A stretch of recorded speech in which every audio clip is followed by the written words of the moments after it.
Hey everybody, getting ready to start here. Just gonna be doing some pixel art for Pyrotoad. Pretty much gonna pick up where we left off. Should be fun. I'll be with you in just a moment.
Okay. I hope the audio is good. I don't think anyone's around to mod this evening, so we'll just have to guess on that. But yeah, so I'm just going to jump in here, and we've got where I left off. This is currently where I left off. So yeah, what I was doing before, I was just taking tiles that I had already made in this. So this one, for instance, copy it and bring it over here. Paste it. Oh, I grabbed the wrong thing there. Alright. Alright, off to a great start. So, I'm just going to be doing a whole lot of that, basically, to fill in these things here. So like right there, I can reuse this tile over here. And yeah, just going to do that. Got another one over there.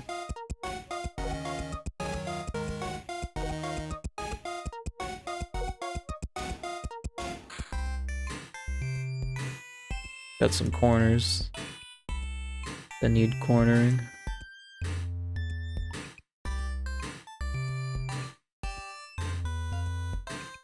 But the corners have been oh, there's another corner.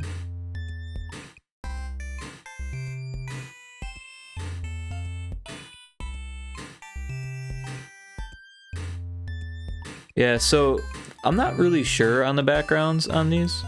I was looking at this one and I was like, I think I need to change the colors on this. It's a little too bright. I don't want people to like, I don't know, get confused about what the background is. I guess it's not too confusing. It'll be easier to tell if it needs to be changed once the foreground is changed, because this is like the prototype art in the foreground, and then this background art, like, I don't know, maybe it could stand to be brighter even. I don't know. This level comes after the other one, so I don't know.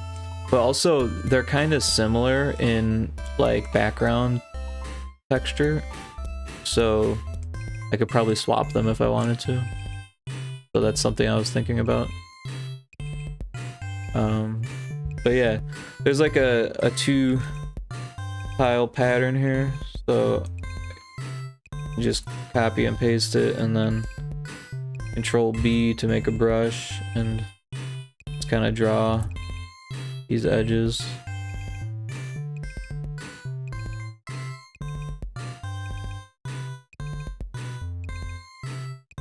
Same thing over here. Just gotta make sure you line it up.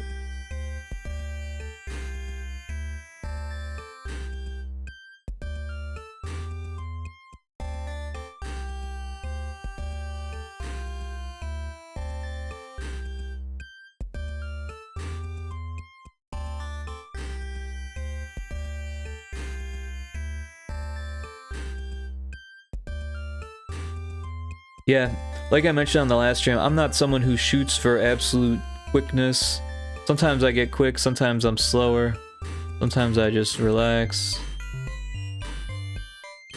And I couldn't tell you how it's gonna be until it turns out. Like as far as how energetic I'm gonna be, or how quickly I'm gonna move. Usually when I'm on the clock, then I get pretty quick, but when I'm streaming I get very relaxed. And I don't mind that, because streaming in itself can be kind of like a bit of a job. But it's an enjoyable one.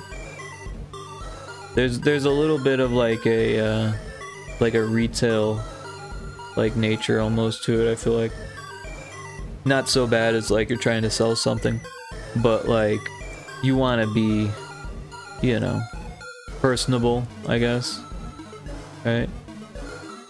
Chat and stuff. It's like being a bartender or something like that.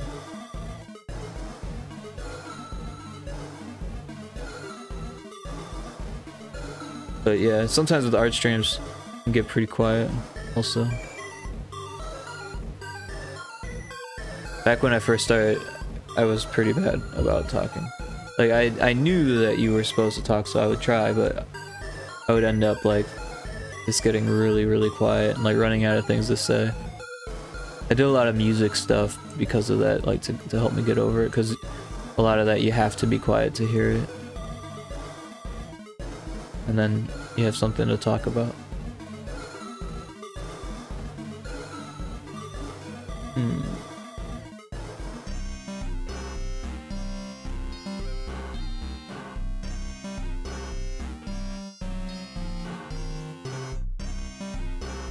Yep, and then after I got more stuff done for different projects, definitely had more stuff to talk about. Of course, there's some projects I can't talk about. NDAs and such.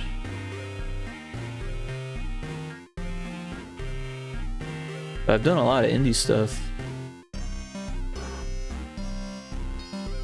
I was just chatting with some new game dev folks that I've been befriending in the Oklahoma Discord, Oklahoma game devs, and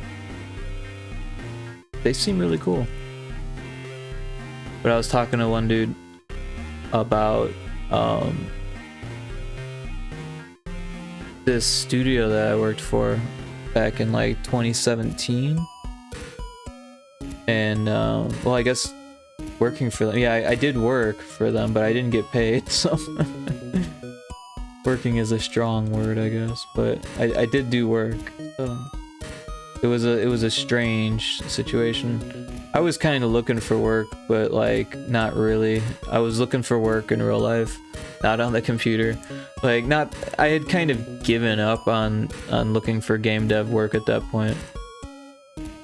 Which is kind of funny because like I've been like searching for so long, and then by the time it finally found me, I had already like given up. I like didn't believe it, and I'm glad that I didn't fully believe it because it turned out to be a bit of a shitty situation. But you know what I did was I was pretty smart about it. I had already been working with a whole bunch of teams before that, so I know how easy it is for teams to just like fall apart and fizzle, and for some people that are running it to not be as serious as you think they are, or whatever it is, you know, like there's always different situations for teams, and you just kind of always have to like bear that in mind when you're on a team, that like anything could happen. So as long as you're like okay with anything happening, like then it's, you know, it's not as scary, first of all, and then also it's not as surprising when someone changes everything, or you know, kind of pulls the rug out from under you, or you know, anything could happen. I've seen people blow up, I've seen people fire teams, I've seen people I've seen teams abandon the leader. I've been in a 2-person project that I canceled because I finally did enough market research to decide that I didn't think it was worth playing. Hey Zada Moon, thanks for the follow. Really appreciate it. How you doing? I'm just doing some pixel art here for Pyrotoad, a indie game I'm working on. Oh, it's Arijik. I'm still working on the name. Zada Moon. With your laptop. Okay, cool. How you doing? Can I call you Zada Moon? That's easier for me. I'm still trying to Arijik. I don't know how close I am, but Zada Moon's a little easier. How you doing? And what time is it there for you? It's really late here, like 3:25. Oh yeah, this is where the level ends, I think. So these ones are gonna be rounded. I forgot about that. Thanks for joining the stream, and for the extra follow. Oh, you don't have to dox yourself, bro. But if you want, I could call you Timber. I don't really care. I use my real name. You know, it's 10 in the morning. Okay, so it's normal time for you. Yeah. Right on. So yeah, you got a big day planned or anything? I'm just kind of doing this until I fall asleep. My sleep schedule is kind of messed up, so. But got the dog. The dog didn't want me to stream. Oh. So I was actually planning on starting this stream probably. Well, I wanted to start it around 6 or 7, but then I got caught up watching other people's streams, and then like I was really slow, and then I was like, I'm ready around midnight or so. But the dog was like, no. So I had to appease to the dog, and that worked out. I played the piano until the dog fell asleep. That's been what I do. And she knows it. I wonder. Well, her owner plays the bass guitar, so that must be part of it. So I wonder, cause like piano is like a bass and a treble. So I wonder if she like is like confused because she hears 2 instruments and one of them sounds like her owner's kind of thing. My best friend wanted to ask his girlfriend to marry her. I have to get the kids. That means today is kids' play day. Oh wow, okay. Yeah, I hear you. One time, when my dad got remarried, we all went to Vegas, but he brought, actually, my dad and his wife, his new wife at the time, bought best mans. So instead of a bridesmaid, she brought another guy. So there was like two, and they both had girlfriends too. So they both brought their girlfriends. So there was like two friend families that like watched us on the Vegas trip, so they could just do their honeymoon basically there. They did another honeymoon after that, but you know, because Vegas isn't really a great spot for a honeymoon. It's really not a great spot to get married. But it was fun, you know. These guys and their wives, they took us to MGM Grand Park theme park, which I don't know if it's still there, but when I was a kid it was, and we did like this bungee swing. It's so weird. I don't know how to describe it. It was like a bungee jump but a swing, and it was, I feel like it was a lot safer than bungee jumping, but it was still pretty scary. My stepbrother was afraid to pull the ripcord. The guy on the megaphone was like yelling at us like, pull the ripcord, pull the ripcord, 1 2 3, 1 2 3, pull the ripcord. And then he finally pulled it, so it was like totally scared the crap out of everyone. It was great. But yeah, that was like $40 a person or something, like $30 a person or something.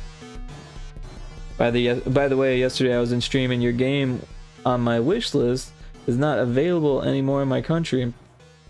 Game says, oops, sorry, error has occurred while processing your request. The product is currently not available in your country. Didn't you mention that before, or was that someone else that mentioned that? But yeah, apparently that's a thing that I don't know if it's because the game's not out yet or what, but apparently you're talking about Retro Spaceball, right? That's really weird because it should be up. It's been up, and I've been watching wishlist come in slowly, so people are wishlisting it. If it's not available in your country, that's really messed up. I wonder, I don't think it would have to do with translation. Maybe, is there a way to change your Steam settings so you can see things that are outside of your language? Because like for me, it tries to make me only see English. So like if I'm trying to read reviews that aren't in English, it makes me like choose that option to show all languages. I don't know if it's the same for games though, because you're probably able to see other games that are in English, right? I don't know, I'm sure they changed something in Steam because of half OG. Half of my wish list is not available. I see. That's really weird. I think they did change something actually in Steam. I'm not sure what country you're in, but yeah, I think they might have changed something. I'm trying to remember exactly what they might have changed, because I feel like they send me stuff, like emails and stuff, like telling me about the stuff they changed, but there's like a lot, so it's hard to like keep up with. And since my game's not even on Steam yet, it makes it even more difficult, but yeah. Oh, there's a Pokemon in chat, a Gastrodon. Grab my other keyboard here. Got chat up on a different computer.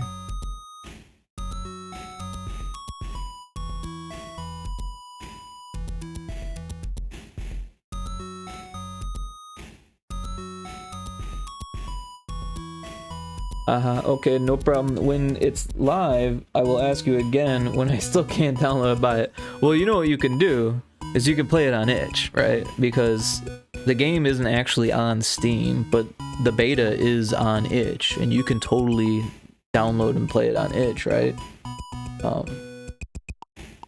Yeah, I mean, I appreciate you going to wishlist it, but I mean, if Steam won't let you, that's, I mean, I'd love to help, but like at this point, I've got other stuff to work with. I'll take a look at it and see if I can't mess with it. Obviously not this second, but it's disappointing to me for sure, because, you know, I spend a lot of time trying to make sure everything works, but like I said, it could be the language setting or something. I would like to have it translated, to be honest, but I don't know enough people to like Well, I mean, I guess I could have to pay to have it all done, but that could get really expensive to do. So I might have to pick and choose which languages I do. I don't know. When I do that, I want to make sure I have good copy, and I don't think the copy that's on there is really good. Also, I'm thinking about changing the branding. I think I mentioned that to you before. So a lot of things with Retro Spaceball are kind of like waiting right now, and I feel like there's a little bit of pressure building up because I think there are some people that wanted the game to come out a few years ago and they're kind of like, you still haven't done it. Like there's not people saying anything about it because like anyone who like goes to check can see that I'm doing other things and that I'm still promoting Retro Spaceball. So like there's got to be a clue that I'm still working on it, but like other things are kind of taking the front burner, so to speak, right? Oh, you played the beta. You love it. Well, thank you. I can't, maybe you told me that before, but I couldn't remember. I'm sorry. Yeah, man, I really appreciate you telling me that you'll buy it and stuff. I will sell it on itch as well. So, like, if it still doesn't want you to do it on Steam. I mean, don't get me wrong. Steam sales are better than itch sales for me. Even though itch will take less money from it. Like, you want the algorithm to be more weighted on Steam because that's where the bulk of sales come from. But either way, I just want people to play the game. Really, that's the whole thing. So if I'm glad that I have the itch account for cases like that, because you got to play it and you loved it, and that's bullshit that Steam is telling you that it's not available in your country. Like, as if that's something that I can choose. I don't even know what country you live in, so like how could I mean, it doesn't give me the option to pick which countries I sell it to.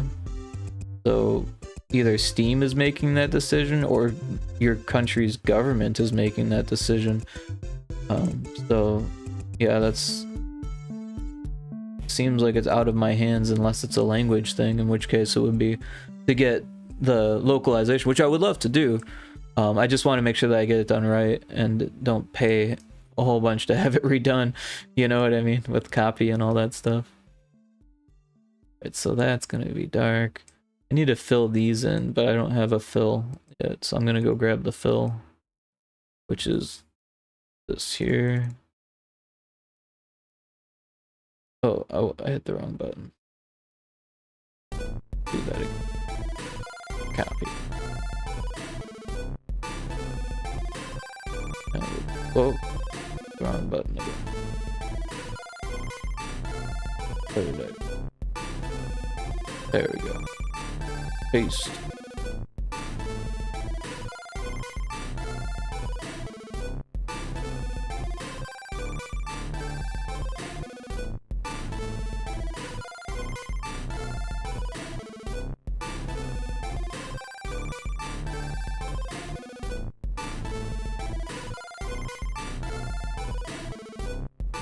Yeah, that is weird though. Like, it leaves me thinking, you know.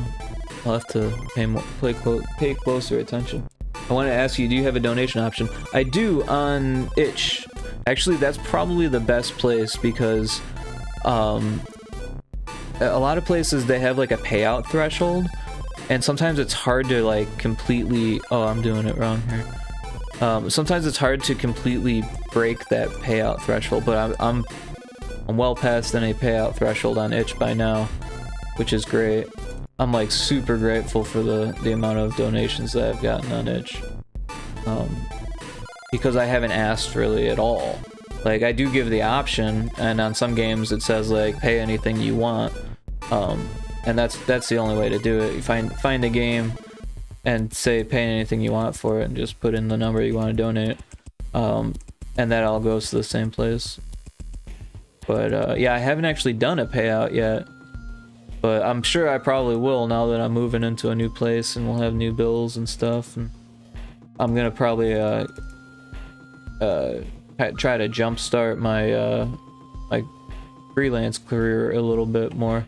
It's not that I haven't been going; it's just that I've been kind of relying on one client, and I don't know. it's been a while, so time to open up, get more clients, and I'm not saying I'm gonna like get rid of any clients or burn any bridges, but you know, we'll see what comes, because everything in the freelance world constantly changes. I wanted to give you something. It's not much, but I get so much inspiration from you. Want to say thank you, Rick. Oh, well, I really appreciate that. Yeah, and anything is awesome. You don't really have to give anything at all. You being here and hanging out and just being cool is really all I want, you know. But thank you so much. I very much appreciate it. That's really splendid of you. Oh, I wanted to ask you while you're here, is the audio okay? Can you hear the background music? Is it okay in comparison to my voice?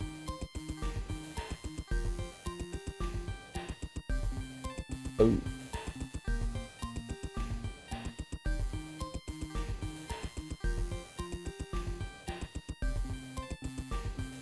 There. It's perfect for you? Okay, good. Yeah, sometimes I feel like my voice is probably louder than most streamers, but like, I don't know. Sometimes I feel like streamers get so quiet, and then what I like to do is, and this might sound a little weird, but I like to watch like a whole bunch of streams at once, and like, I'll listen to all of their voices at once. Like, it doesn't bother me. Like, you know, I'll be kind of choosy with who I do that to. And it's easier with art streams where people are kind of quiet. And obviously, like, the more that's going on, the harder it is to do that. But if someone has like a really quiet mic, it makes it next to impossible to do that with them, because you have to like turn everything way up and then turn the other people way down to get it to like level out so everyone's kind of the same. More than two. Yeah, earlier I had I have 5 up earlier. But one of them was just watching commercials, watching old commercials on YouTube. One of them was doing art. One of them was a friend of mine that streams. Well, yeah, we've been playing games and stuff, and then who else was the other one? Oh, and then another one was another friend of mine who streams and tests my game. So I think that's 5. 1, 2, 3, 4. I don't know. There was a 5th, because I remember having him on 4 on one monitor, and then like all of the audio coming through a different computer. It was pretty crazy. And then I had the one that I was like chatting with on the big screen. But yeah, it was. I mean, obviously I didn't start doing that. Like, I started with 2, then I moved down to 3, and then I was like, oh, this person. And then it's like, oh, well, I really want to watch this too, you know? And sometimes I'll lurk, you know, and like mute ones and come back.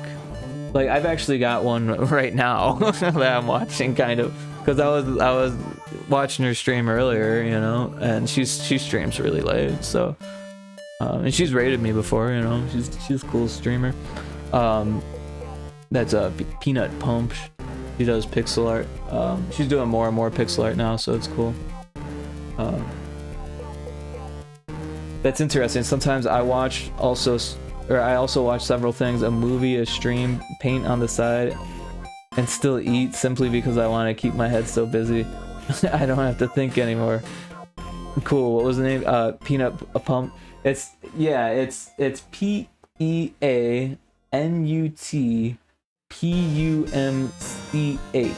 So like one word. I can shout her out.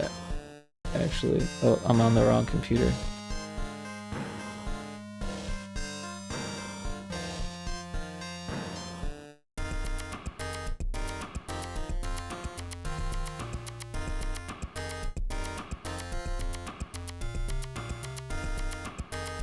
See if this works.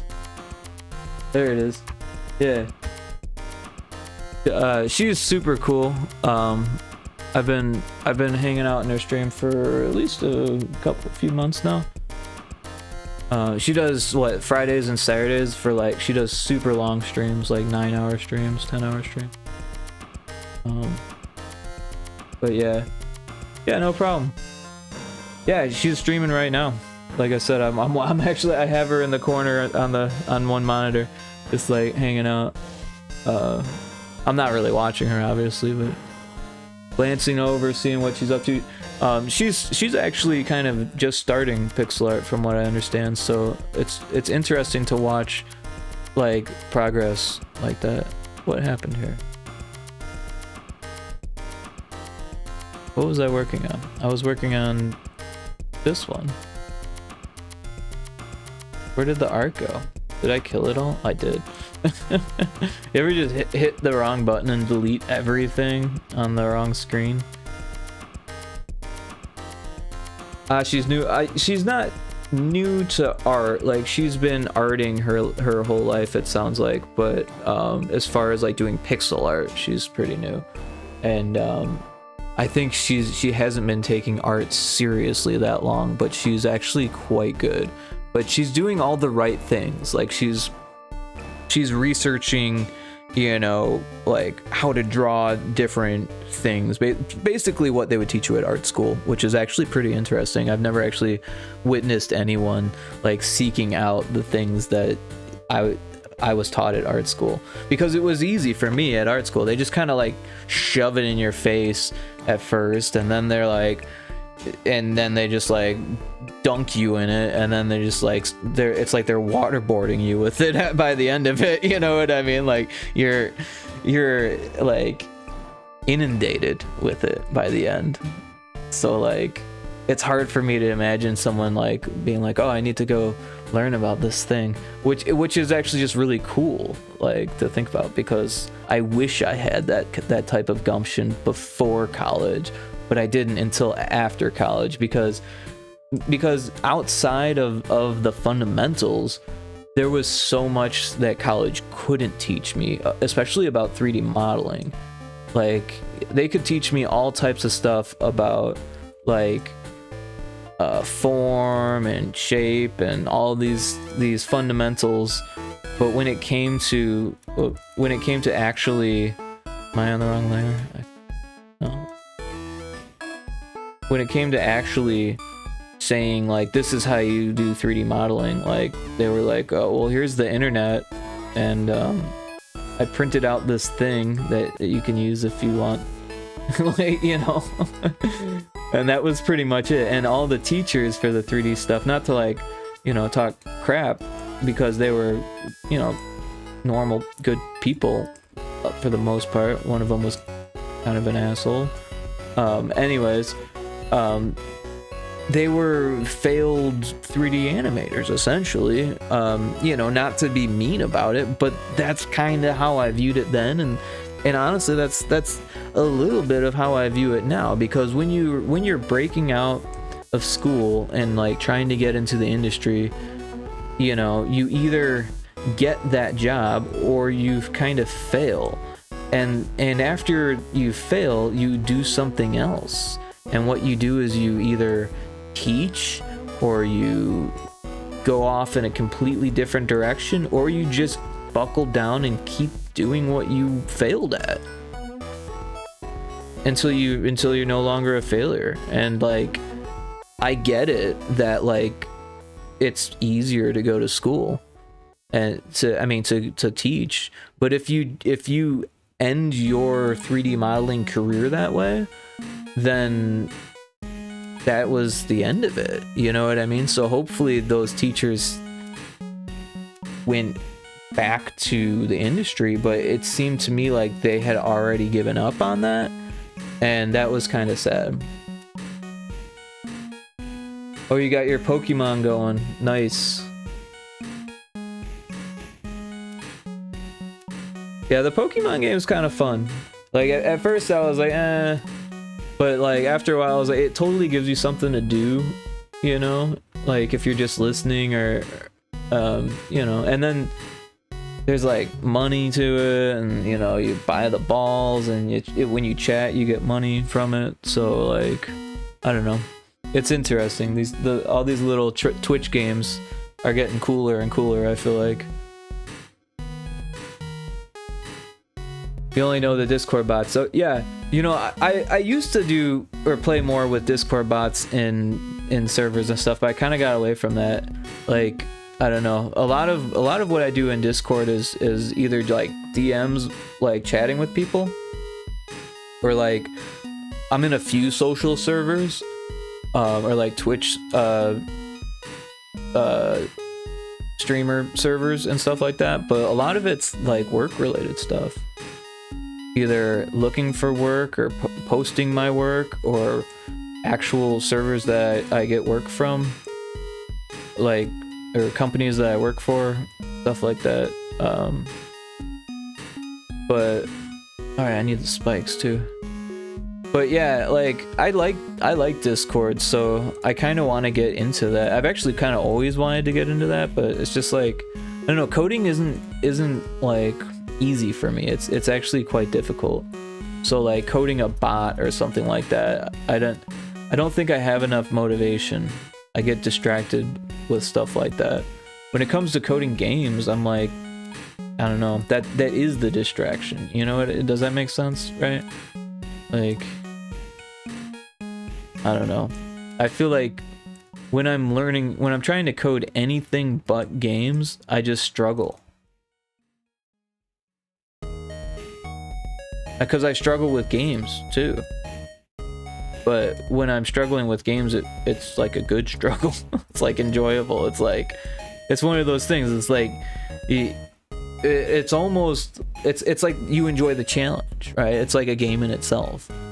Like a puzzle that you have to figure out, and you get like adrenaline from it. You know what I mean?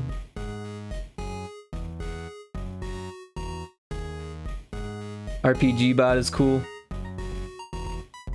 Right now is advertising. Oh, sorry. Yeah, I have a ad in progress.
Six ads. That must have been a quick 6 ads though. Cause that was well, I guess it was about 2 minutes. Yeah.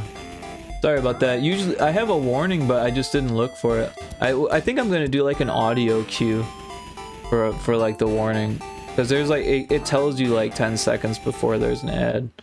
So like at least that's a warning for me to be like, hey, don't worry, you're not gonna miss anything. Kinda, I'm like paying attention, you know what I mean? But yeah, you need to buy a new toothbrush because of the ads. Yeah, you know, I'm sure that the toothbrush people appreciate that. But you know, brushing your teeth is important, and toothbrushes go bad, right? Earlier I was saying how streaming is a little bit like retail.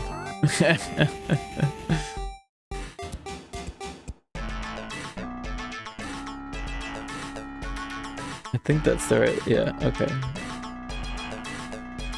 Yeah.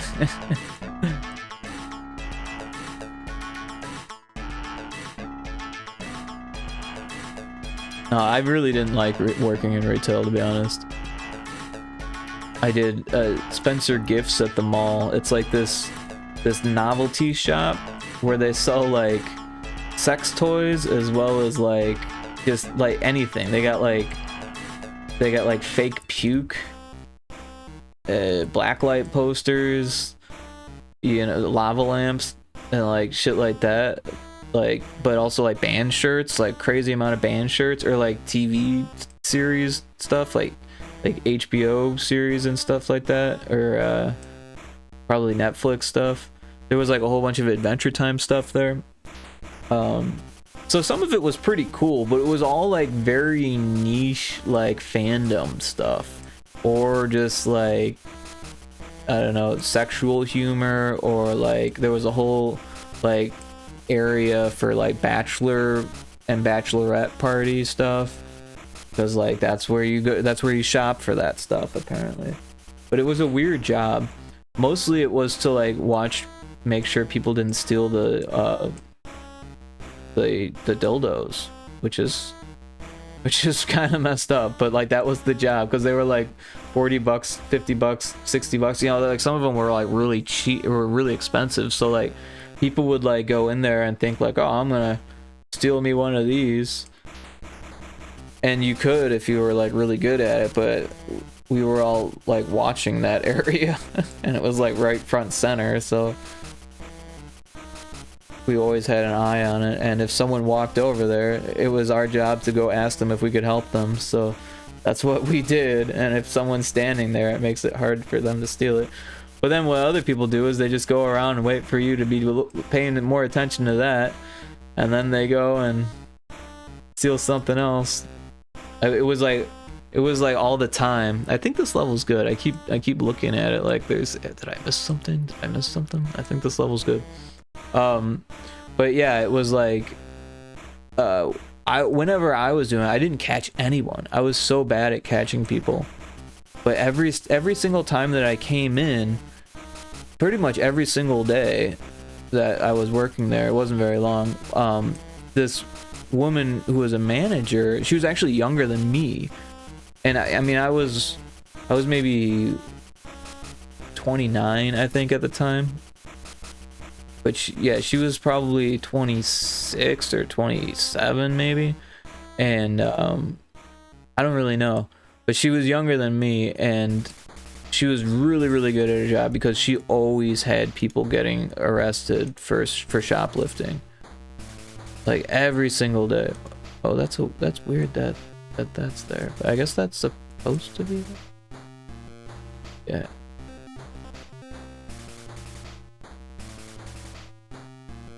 But yeah, it was impressive. Like, in fact, like when I finally managed people, I thought about her like a lot more than I thought I would, because she was a great manager. She really was.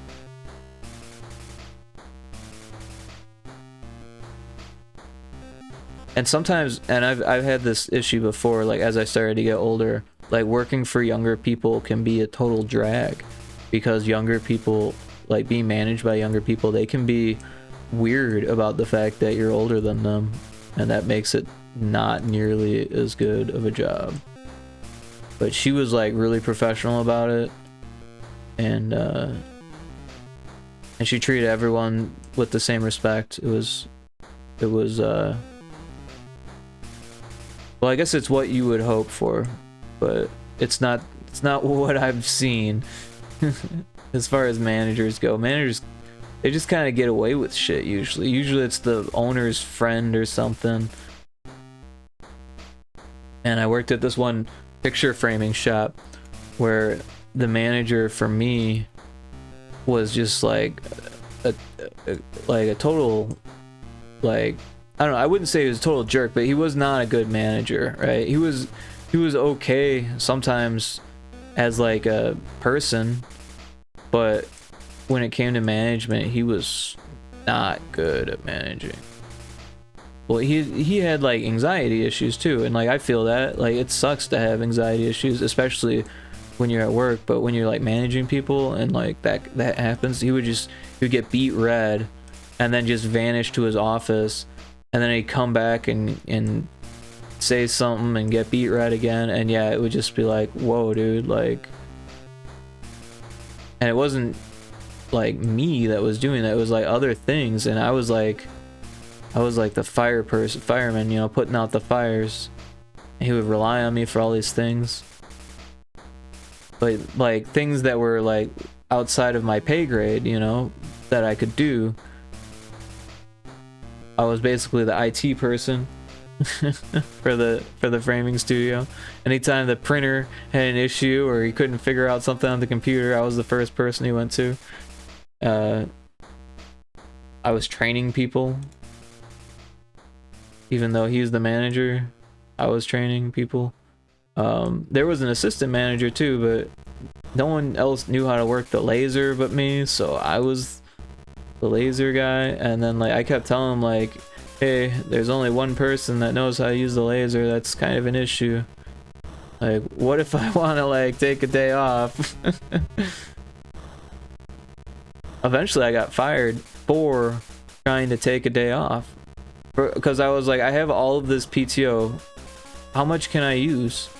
And they were like red flags went off and sirens in their head, like, this guy's got a different job and he's gonna quit, because the assistant manager that I was talking about had just done that. He had just used all of his PTO and quit, and they're like, oh, this guy's gonna do the same thing, he probably got a job too. So they just fired me for insubordination. So that was dumb, but I just fought it in the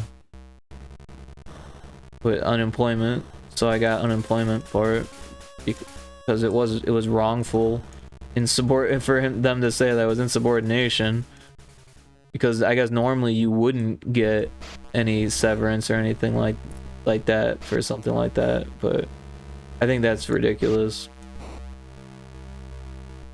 The whole thing was stupid. But I didn't have a job, so it was it was interesting as well. Luckily I had saved a whole bunch of money, so I was fine. But yeah, like when I was managing people, I thought about the way that manager worked, and then I didn't do what he did. I did the opposite.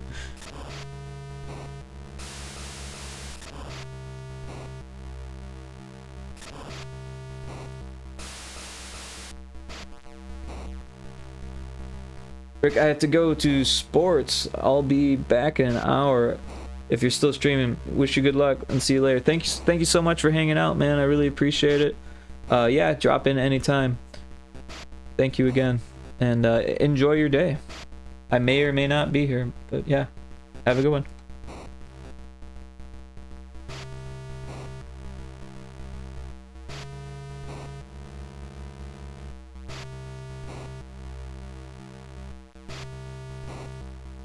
Okay, yeah, so other managers I had. So I worked in Yellowstone National Park, and I had Chef Katie was the head chef.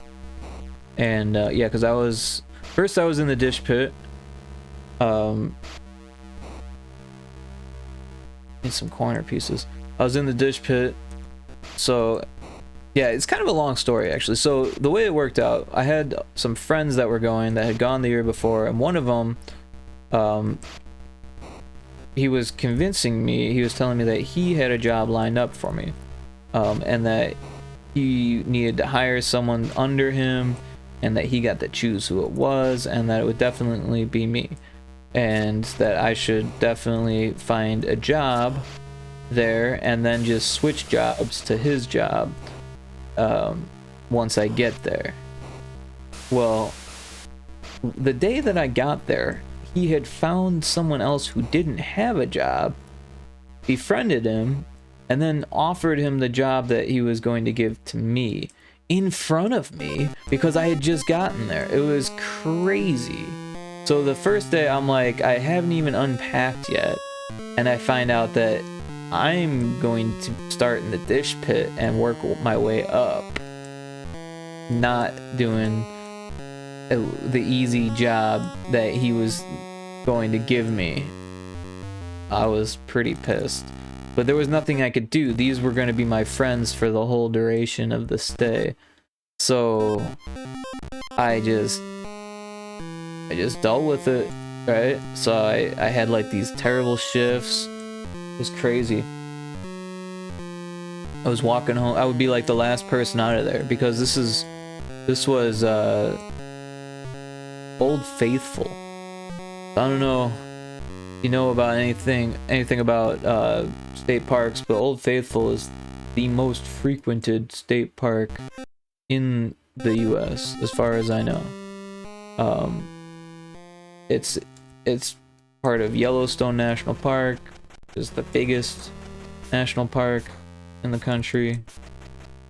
It's a million acres.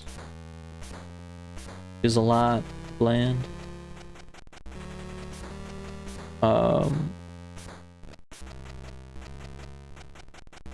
Yeah. So it was an experience, to say the least. It was nuts. There was a lot of interesting points about that trip. And I was still drinking during that period of my life, so it got pretty crazy at points. Yeah, so I'd be walking home late from work, and now we lived in the dorms, which, you know, Yellowstone is, it's a village. There's Yellowstone Village there. It's a very, very tiny village, but it's a little village, and there's no one lives there. It's all just people that work there, and I was included in that lot while I was living in the dorms. There was also like a trailer lot where you could, if you have your own trailer, you could bring your own trailer, and that was the way to do it, I realized. If you're gonna work at Yellowstone, have your own trailer, because the dorms suck. I'm sure it's expensive with the trailer situation, but the dorms are terrible. You're not gonna make money working at Yellowstone. If you're gonna go to Yellowstone, just go. Don't go to work there. You're not gonna make any money.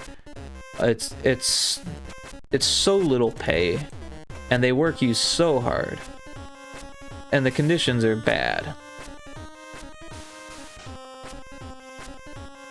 Like, the drains were clogged. There's no refrigerator in the dorms. There's no appliances whatsoever in the dorms. In fact, the dorms are just a bathroom and a bunk bed. 2 or 3 bunks. Or actually there was more. I think there was a 4 one down the hall from me. So yeah, it depended on the bunk. It depended on the room. You didn't have a choice in the matter. Unless you had a roommate that you were coming with, then you could choose to room with them. Which is what I did. But the girl that I was rooming with actually turned out to be not so cool of a person to live with. She was like bringing home guys in the middle of the night and stuff like that. But she was a waitress, so we kind of had opposite shifts. She would work during the day, and then I would work after she was like ready to come home. And then she would stay out all night partying. And then I'd have to like go to bed at a certain hour. Or wait, yeah. I don't even know. I'm trying to remember. I think I had to wake up early. Oh yeah, because the next thing that happened was I was working the dish pit and people got fired. People were getting fired. Well, people were quitting. People quit all the time at Yellowstone. And this is the title I'm looking for. So yeah, they quit and positions open up. So what they do is they get shipments of people in all the time from all over the world, and they just come in droves, these buses of people, and like all summer long. And they're, you know, people who signed up to work at Yellowstone just like me, and some of them, you know, they came from far away. Some of them don't speak English, like, and they're cool with that. it's difficult because they just kind of throw you in with people who do speak English, but people seem to manage. I managed with the Polish people that I was working with. They were in the same dorm with me, so it wasn't like we didn't know each other at all. We got to know each other a little bit. They knew very little English, but we made it work.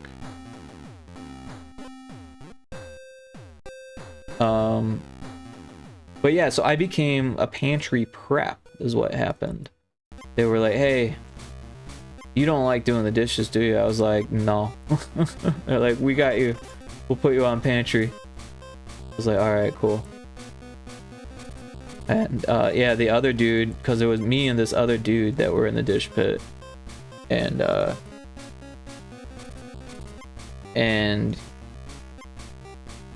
he had a flashlight, I remember, one day, and I forgot mine. And we were walking home through like this bear-infested woods. There's like literally a bear that's been spotted there, like trying to go into the dumpster that we had to close up. Like that's how it was. It was insane. And yeah.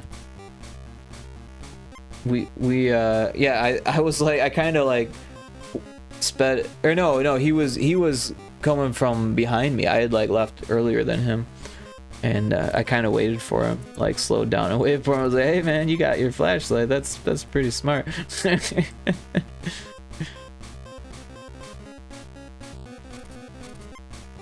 Yeah, it was a nuts trip.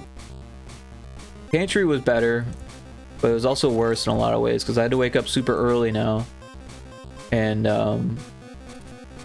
so instead of working late and staying up all night, now I had to wake up early and work pretty late still.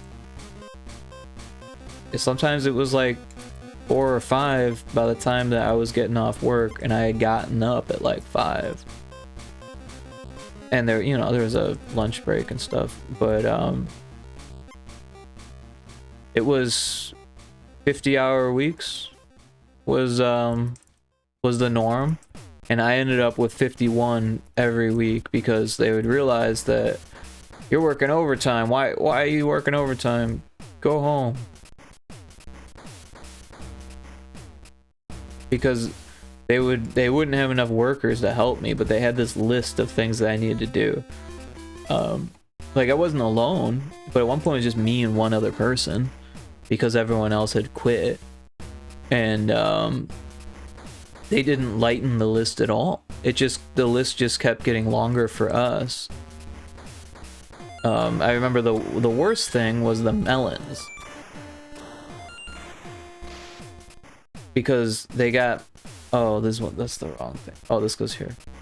They got raw melons, which is better from like a chef's standpoint, right? It's better product, but holy cow, this fruit salad at Yellowstone is like a hot commodity apparently, because we had to do, I think there was 12 6-inch full pans that we needed full of chopped melons and grapes. That's what the fruit salad was. It was honeydew, cantaloupe, and grapes. So we would just chop melons for the rest of the day. After we finished off everything else on the list, we would just cut melons until they either told us to go home or until we had all 12 things filled. And then the next day, they'd all be nearly gone. Right?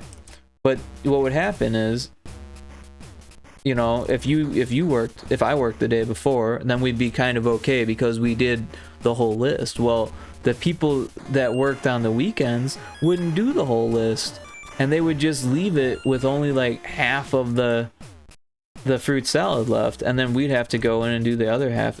Man, well, we'd have to do everything because it would get eaten. Yeah, it was bad. So much fruit salad. And yeah, talk about bad managers. I had this one that, because there's not, and I don't want anyone to take this the wrong way, but there's like a large like homosexual community in Yellowstone, and I have no problem with that.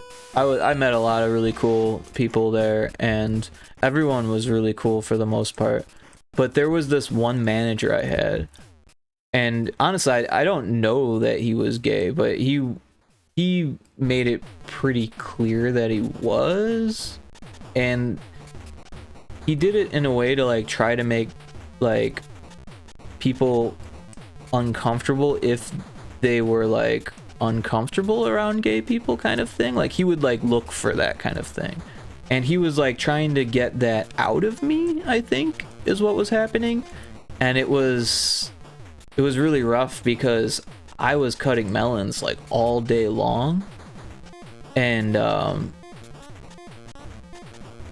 he was just like, why are you still cutting melons? Like, how come you didn't do, how come you, why are you so slow? How can you not do this faster? Like, what, he was trying to like, I don't know, he was trying to do his job as a manager in like the worst way possible.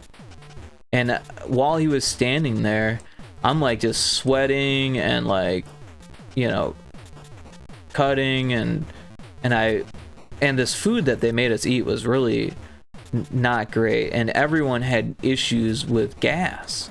So I like let one rip on accident. It just like slipped out, right? Like I couldn't hold it. Like it just, and it was pretty loud, and it probably stunk because the food that they served there was like, because you had to eat the dorm food, you know what I mean? And I mean, you could like come up with your own food somehow, but it was really hard to even leave the village. So yeah, so I let one rip, and he's like, did you just fart? I was like, no. He's like, yeah, you did. I was like, nope, that wasn't me. And that was how the conversation, he like left after that. So I mean, like, and obviously I don't have anything against homosexuals even after an experience like that, but it was disappointing that he was like trying to like get that out of people, like as like a sport at work.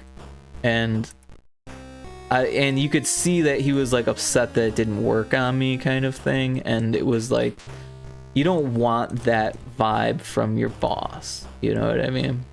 So it wasn't long before I actually like left that job, and that's one of the few jobs I've actually like walked out of. And it actually wasn't anything because of that manager, like it was because of the roommate situation, because I was like not going to live with that person, and my friends were like not very good friends apparently. So like I was just ready to go home. You know, my birthday was coming up, and I didn't need the money. You know, I had been working at like as a call center person for State Farm like for months before that, so I had some money saved up, and I had places to live too, you know, like I could just go to my dad's cottage where I didn't have to pay rent, and the electricity was paid for. So that's what I did. I was like, this vacation's over. Because it wasn't a good vacation, you know. I brought I think I brought 2 easels, like just in case someone wanted to come with me to paint, so I would like have someone to hike and paint with. But like I couldn't even find the time to go alone, like even nearby, because any free time that I had, I was just too tired.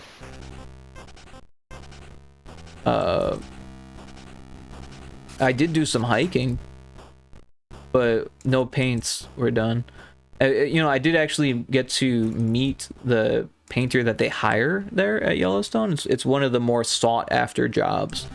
So the way they work is that the more sought after jobs, it's like a raffle apparently, but they probably also pick favorites because that place seemed a little corrupt as far as favoritisms.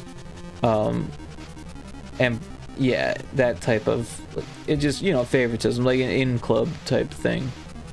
But yeah, so this guy, the painters, it's not so much an in-club thing, because you really need to be a talented painter to do that. And they have no trouble finding a painter, even a talented one, because there's so many to choose from that apply every year. He said he'd been applying his entire life, and he was like 60, and they finally hired him. He said his whole life he had been applying. And I was just like, wow. Like, at first I was like, man, this guy doesn't deserve to be here. I could be that guy. And then he said that, and I was like, wow. No, this guy, he deserves to be there. I was pretty impressed with that. But you know what's funny is that he was jealous of the guy who had the job taking pictures from the helicopter, which is also a really cool job that also very few people get and very many people want, because that's like government property. Like, you don't get to fly helicopters over Yellowstone unless you're hired by Yellowstone themselves, and they don't do it very often. Oh, I think they do it whenever they get a new fancy camera, but you know, not like they do helicopter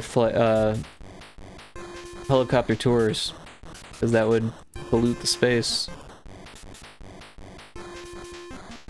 I mean, maybe you could find something outside of Old Faithful or something, but I don't think I saw any helicopters.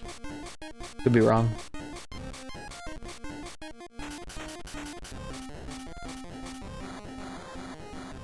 I'm missing a corner. Which corner? This one?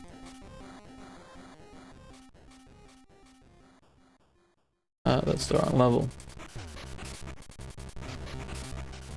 But yeah, we hiked to Idaho at one point. That was pretty cool. And oh, we didn't hike to there. We drove to Idaho and then hiked to a waterfall in Idaho. That was really cool. We got really drunk. I remember at one point I fell because I was just like, I was drunk and moving too fast and having too much fun and jumping from rock to rock in this really bouldery terrain, and I slipped and just landed right on my butt. And I had my canteen in my pocket, my water bottle. It was a metal water bottle, and it dented it. That's how hard I hit the rock. And I was like, that could have been bad. Could have broke my leg. And like, I looked around and like, I wasn't even that close to my group. Like, they probably could have heard me if I was yelling, but like, maybe not, because they were drunk too. You know what I mean? It was a bit of an epiphany, because I was like, wait a second, what are we doing here? This is like bear country, and we're like running around on rocks drinking. Like, yeah, we were like hanging our legs off cliffs and stuff like that. It was fun, but kinda dangerous. I had a tent that I just got at Walmart, I think, and messed that up, didn't I? And I was looking at the tents, and I got the cheapest one they had, because I was like, you know what, it's probably not gonna make it very far after this trip, because we're probably gonna use a lot, so I'll just get the cheap one. It broke the first night. The zipper broke the first night that I used it. So, moral of the story, if you're gonna buy a tent, don't buy the cheapest one they have. Unless you want the zipper to break, because it will. Oh, that's not even right. What are you doing there?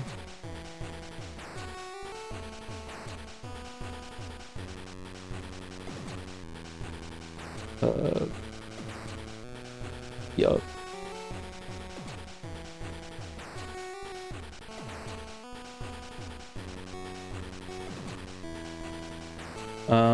What else? We got to see some really cool like springs.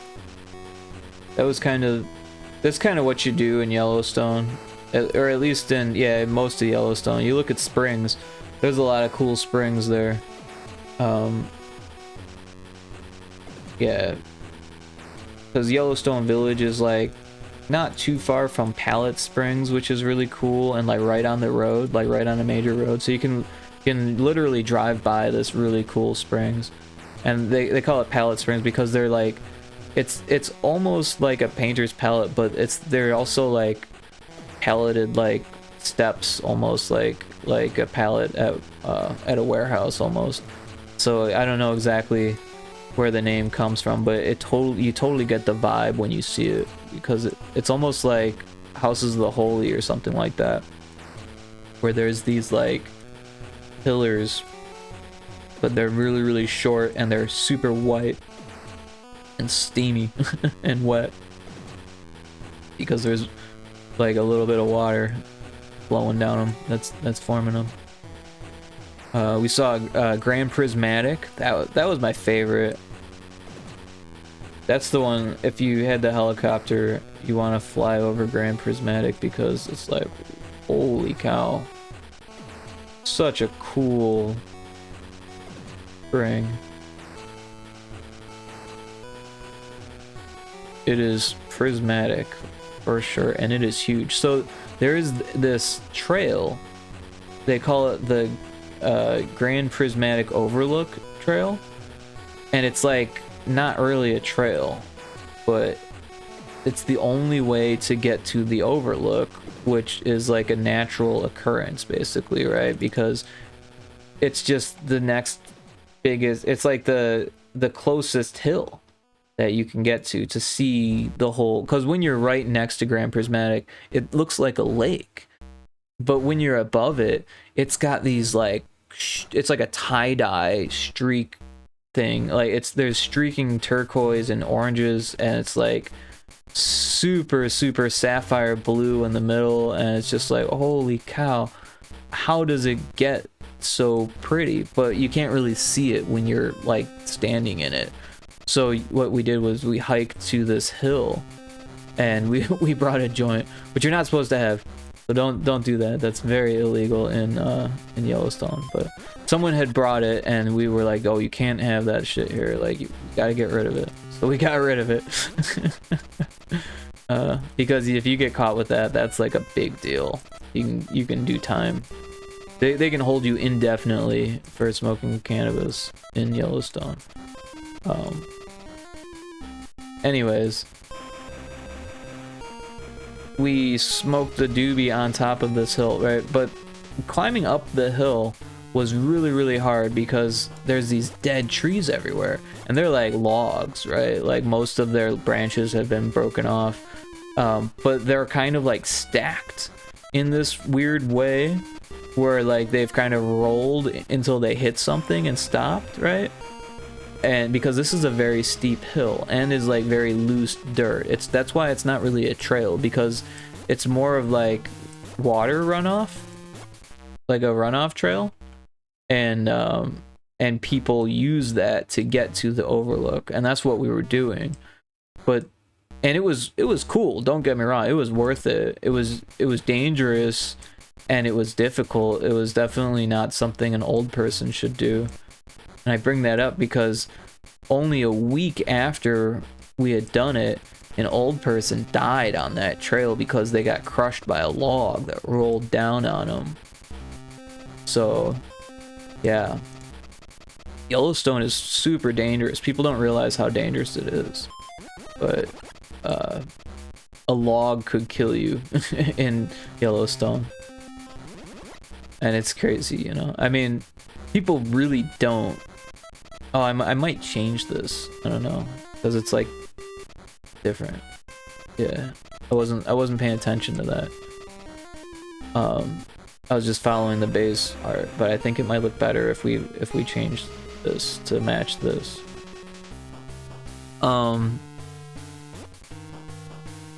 What's next?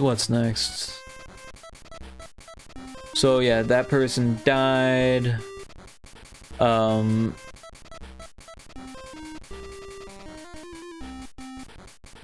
there were...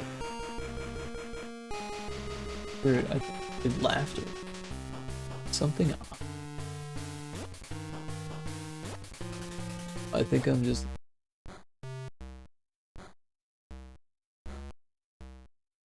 Oh, it's probably the dog snoring.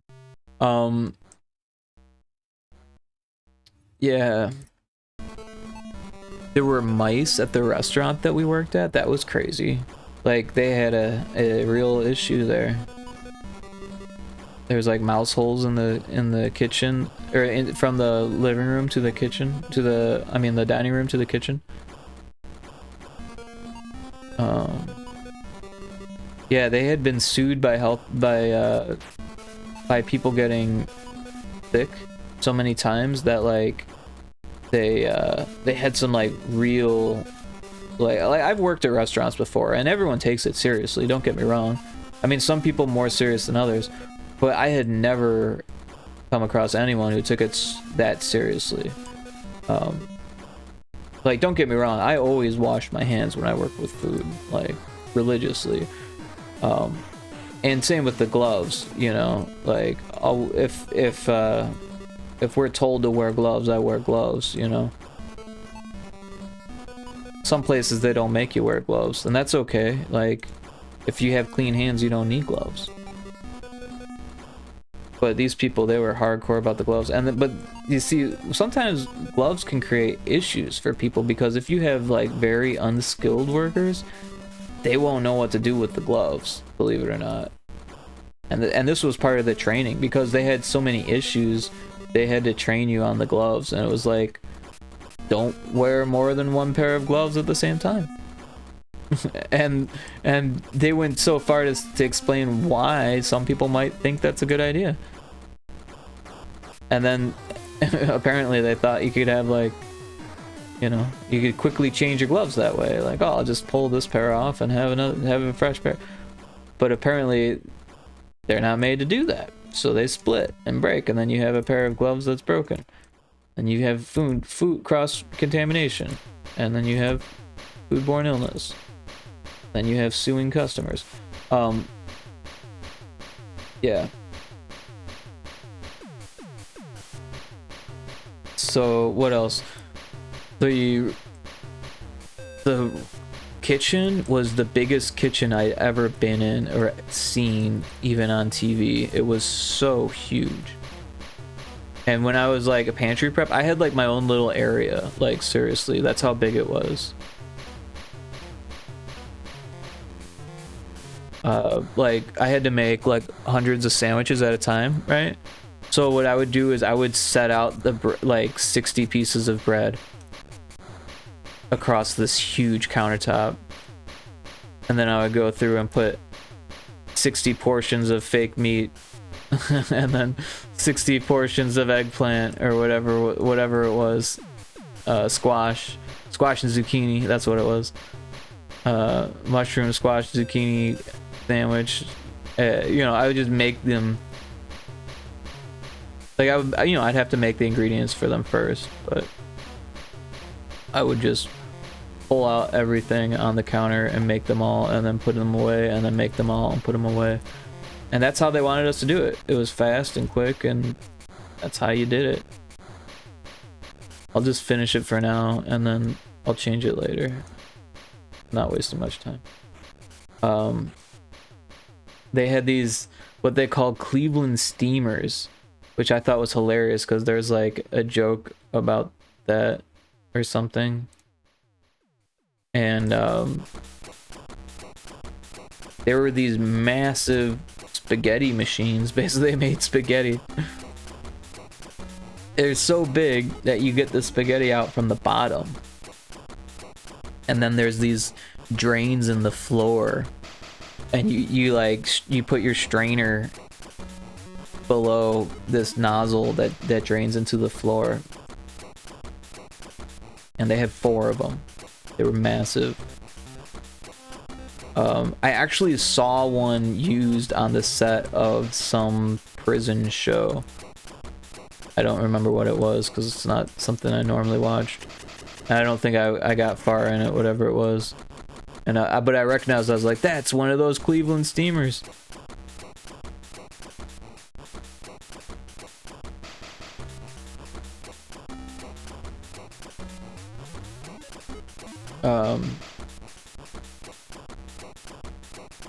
But yeah.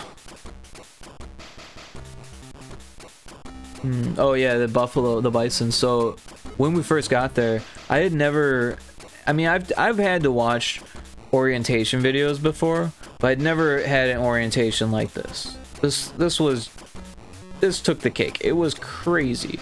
So they have like real issues at Yellowstone with like tourists like treating it like an amusement park. So they had a video of this guy putting his kid on a bison, like on a full-grown bison. Not that you would want to do it on a young bison, but this was like a big bison. He decides that this thing's like a cow. You shouldn't put your kid on a cow either, but he decides that he's going to put his kid on there, and the kid is lucky that he survived because he got flung off right away. And then the dad is lucky he survived because he got gorged by the buffalo, and then he got stepped on as it walked away. But he survived. Like, you don't do that. You just don't do that. They said they had another person who this was like a thing an issue that they had consistently was people taking a picture of Old Faithful before it goes off, like while it's not going off. It's like barricaded. There's signs that say like do not walk, like all over it, and they run up and then they take a picture down the hole, which is like super dangerous. I know everyone says like, oh, it's Old Faithful, you know, it's the most reliable geyser in the world. Well, it's not actually that reliable. First of all, it's a geyser, right? I mean, yeah, it is Old Faithful, I'll give it that. But for instance, you know, there was a geyser that was more faithful than Old Faithful that is no longer. And what happened was they tried to make a pump out of it, and they broke it. And it's actually not far from Old Faithful. It's up a hill, so it wasn't as easily accessible for a tourist. So they were gonna use it for a water pump, and they broke it. And they own up to it because it's still there. It's just not faithful at all. It just kind of goes off whenever. Anyways, the whole park, you only are allowed to walk where they let you walk, right? There's some areas where you don't have to worry about it as much, where you can kind of like there's a dead forest, you can walk there. There's trees rooted there. You're probably not going to walk through or step through a hole in the earth. But there are places where you could step through a hole in the earth and die because it's that hot. So I'm not saying you would fall into like a magma pit, but you could fall into a spring which would melt you. It happens all the time. I mean, not all the time, like all the time, but there was another story. This was the same orientation, mind you, that a group of 3 workers, this is a true story, went on a hike in the dark from Old Faithful, and they got lost, and they crossed a creek on the way out, right?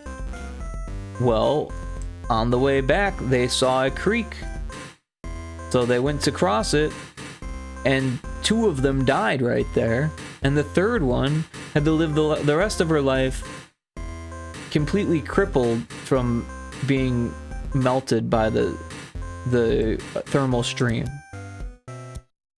because it wasn't a regular creek. It wasn't the creek they thought it was. And that shit just blew my mind. This was the first day of work. And they're telling me, by the way, if you hike it after dark, be aware of thermal streams melting you and your friends to death. Because that happens.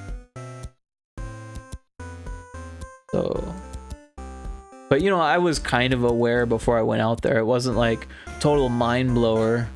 I went out there when I was a kid and I had a blast. I'm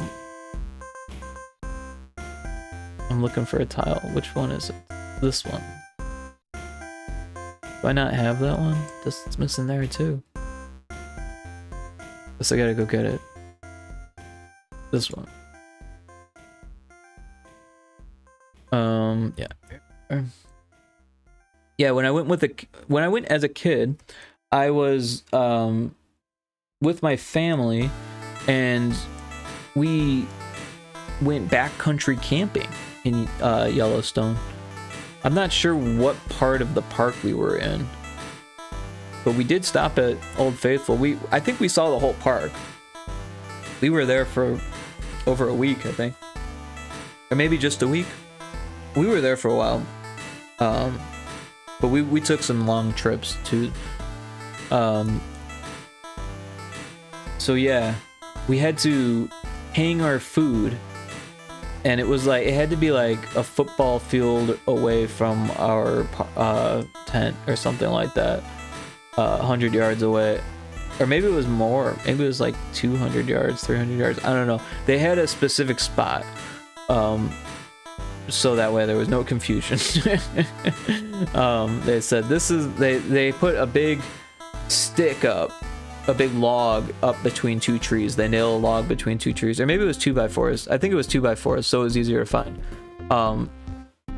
And that's for you to throw a rope and hang your food on. And there was a training class that we had to take beforehand, so like we were well aware of how to do it and what rope to use and how to tie it and all that. So, and like how much weight it could hold and how much food to bring and what to tie it up in, all that stuff. And that's what we did. We tied up our food, and then we hiked, because this was backcountry camping, so we hiked about a mile or so, probably more than a mile away from the road, and then or where we parked,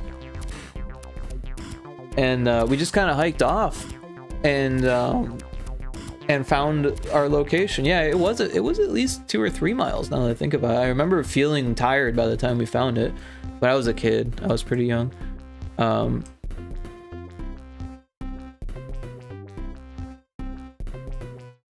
And it was cool, man. It was a lot of fun. We had to bury our excrement, our dookie, and that was interesting. Had never done that before, but we didn't want the bears coming, and we were bear free. It was scary. I had trouble sleeping, I remember.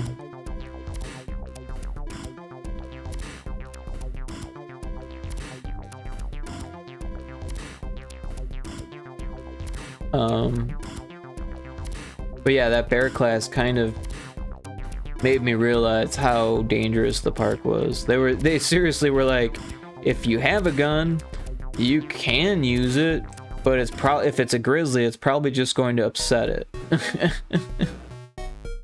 It's probably not going to hurt it. It's probably just going to make it upset. They said if there's a cougar, use a gun. But if it's a grizzly bear, it might just upset it. You can try. You probably will try, because otherwise it's gonna kill you. They were pretty straightforward about what grizzly bears could do. They explained the whole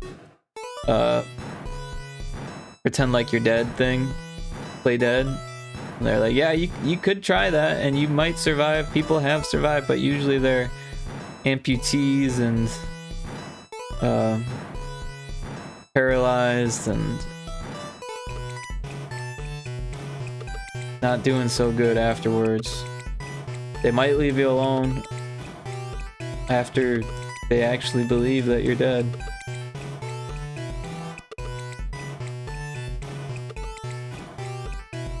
I don't know, scary situation.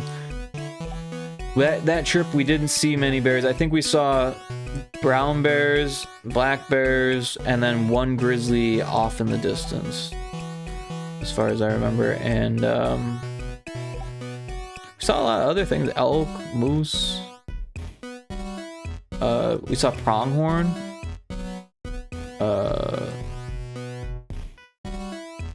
We saw bighorn.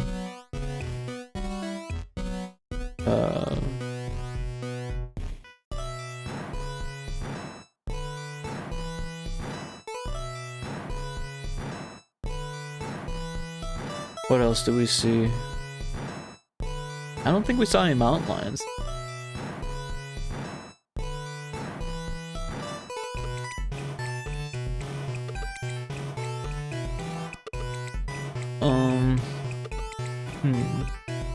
It was a fun trip though. Really enjoyed that.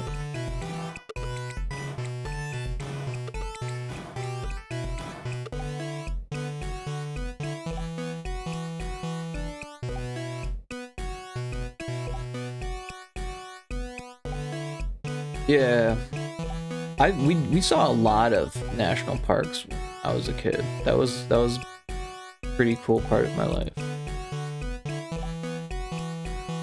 Got to see the Grand Canyon. Got to camp at the bottom of Grand Canyon in a cabin, in a freaking cabin. That was crazy.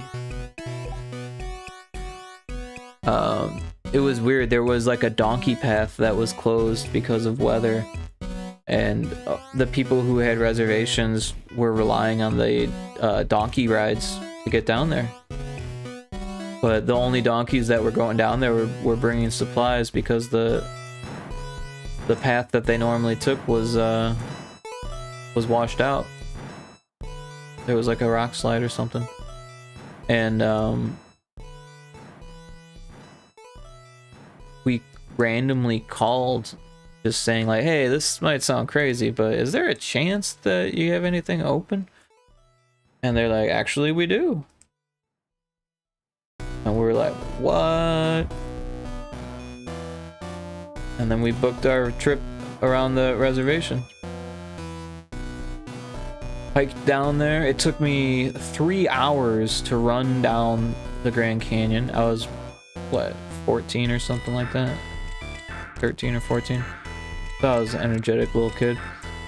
Took 7 hours to climb back up. Of course, we could not run going back up because it's not an easy hike. It's fun, super fun, but it is not easy. Like, especially as a kid. But kids do it. We weren't the only kids. There was kids younger than my stepbrothers. My youngest stepbrother was pretty young, but he was having a rough time, and then I think he saw like a girl that was younger than him, and then he was okay after that. So, because she was doing it, you know what I mean? But yeah, that was a fun experience. I was a little scared running down the Grand Canyon, but I was also kind of crazy back then. I think it was that same year we went to the Badlands. You know, maybe it was the year before. Or maybe the year after, I can't remember. We went to the Badlands too, and I was doing the same thing, just like climbing these crazy formations. Like trying to get to spots where like no one had ever been before, pretty much.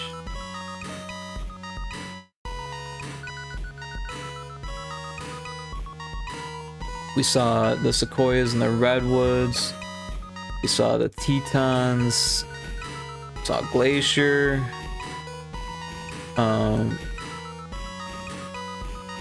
We saw dunes in Nevada, I think. I think we saw the sand dunes in Nevada. I'm not sure if we saw the ones in Colorado. I don't think we did. We went to, what is that? Death Valley. bad water, right? And we went to San Francisco and saw the Golden Gate Bridge and all that stuff.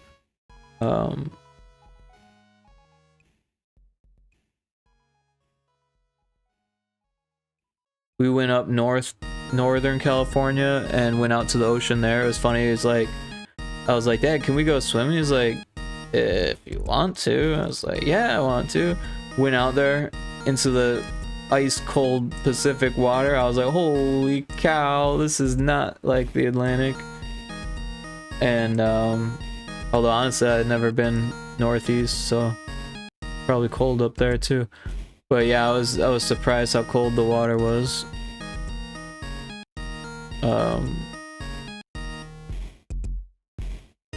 We saw Devil's Tower.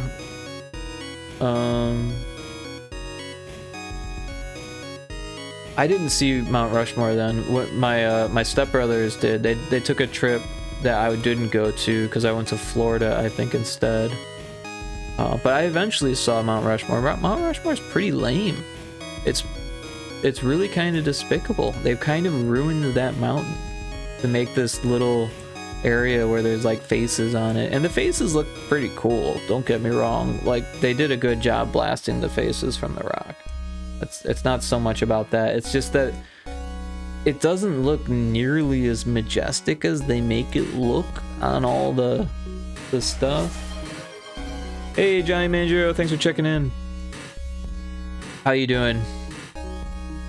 Working on some Pyrotoad, you can tell, obviously.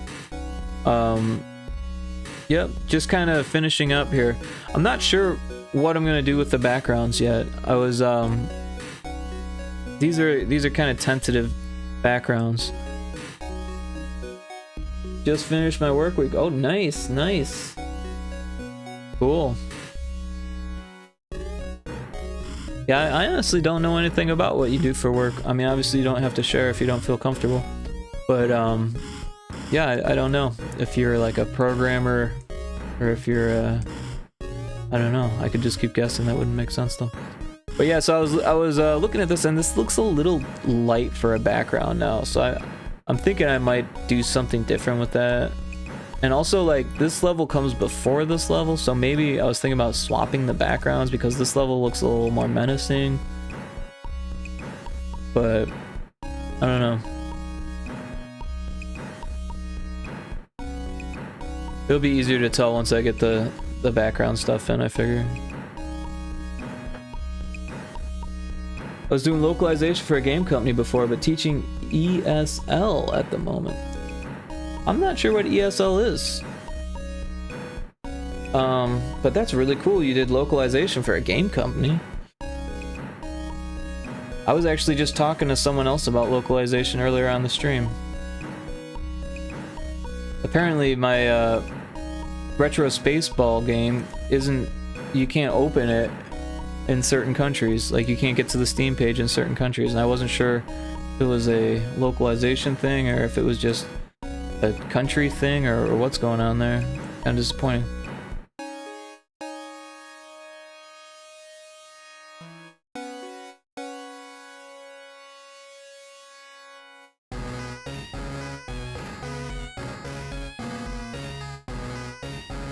Yeah, game localization would be, I mean, obviously I don't know multiple languages, so that would be very rough for me. But that'd be kind of a cool job, like if you knew both languages. Like, I could see how, like, logistically it would still be a challenge and stuff like that.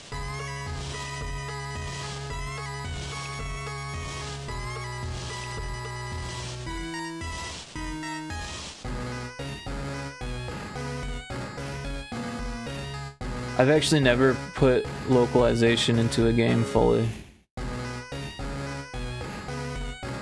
It would be cool to do though. With Retro Spaceball, I always kind of like tried to minimize how much word usage there was, and like maximize symbols, stuff like that, to try to minimize localization costs. But there's more to localization than just text, I feel like.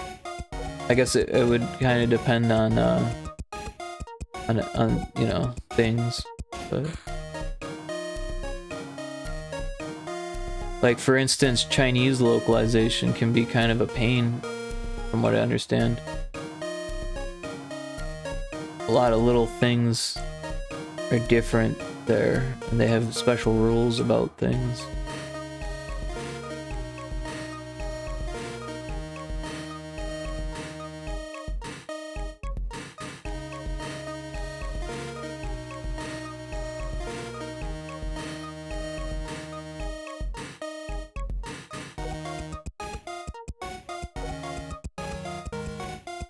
English as a second language. Ah, I see. I should have. that's what I was thinking. I should have figured that out, but I couldn't put it together from the acronym. But that's pretty cool. So, are you like, have you spent time living in the States at all? I know you mentioned that you've traveled to the States. Do you have English in your background? I mean, I don't know much about you. I don't want to make assumptions. You grew up in Minnesota? Okay, okay. Cool. That's pretty awesome, actually. Minnesota actually has a strong gaming background, which is kind of strange for how small it is. Moved to Japan in 2007. Interesting, interesting. So what brought you out there? I mean, if you're okay talking about it. Yeah, GDQ is there a lot. GDQ. I'm not familiar. I don't think I'm familiar with GDQ. But like there was that mech software was big for a long time. They're from Minnesota. Games done quick. I've heard that, but I'm not sure exactly what that is. Is that like a YouTube channel or something? Or is that a studio? What am I doing? This one? I think Game Informer was from Minnesota too, I want to say. I could be wrong. For some reason, that's what my brain's telling me.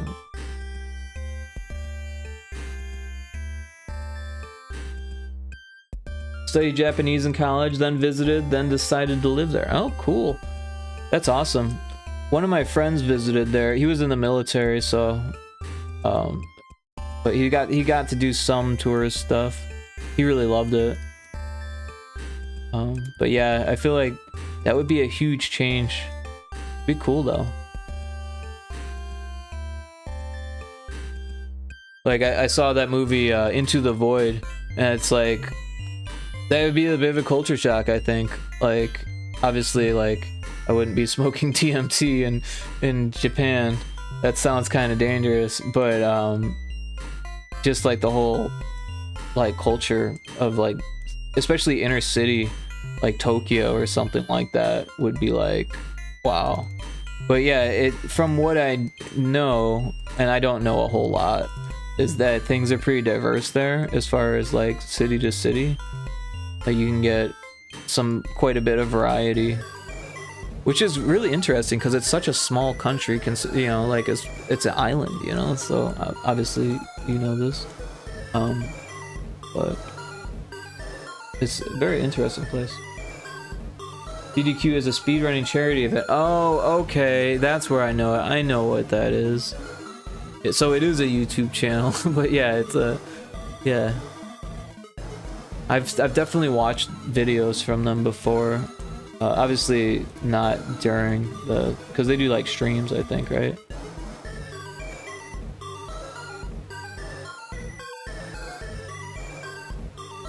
That's cool. Yeah, one of my best friends has a friend that owns a resort in Minnesota, and he goes out there all the time.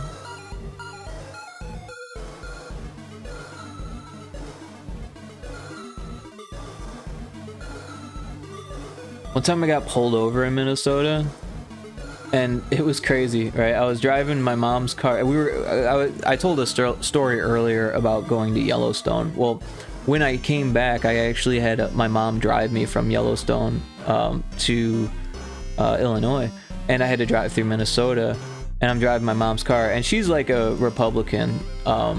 Like, I don't agree with all of her politics, but she's like a gun person, and she's like not gonna drive across the country without her gun, you know what I mean? So it was in the back, but she also wants to have a bumper sticker on her car that says something about the fact that she's got a gun. She's one of those people.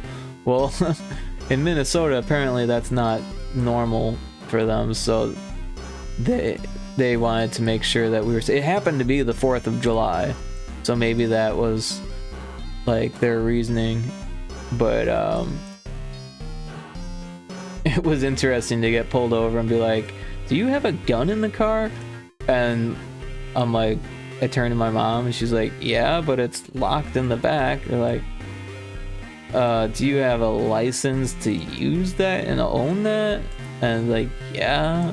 Like, all right, well, we just wanted to make sure that you're not just some crazy person with a gun. That's basically that's basically how it went, as we got a warning for doing nothing but driving with a bumper sticker in Minnesota. I thought that was hilarious. I couldn't do the accent, but they had an accent for sure. Yeah, they do events a couple times a year and up everything on YouTube, upload everything on YouTube. Yeah, no, it was funny. Those cops, they were nice, but they were like, "Yeah, we just wanted to make sure that you're not some crazy person with a gun, because that's what you look like."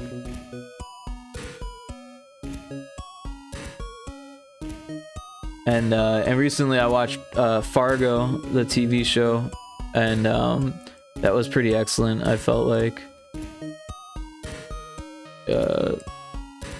that everyone's got that Minnesota accent thing going. Well, I think Fargo is actually in Montana, isn't it? But the show takes place in Minnesota. I can't remember. You saw 3 seasons. I finished it. I got kind of hooked on it. It's one of those things. It's like, oh well, I'll be productive when it's done.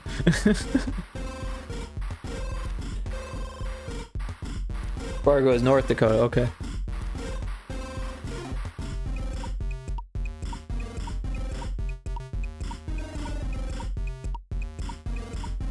Yeah, the movie was great too, but the show, I was like, wow. You know, actually, someone I went to college with worked on the show.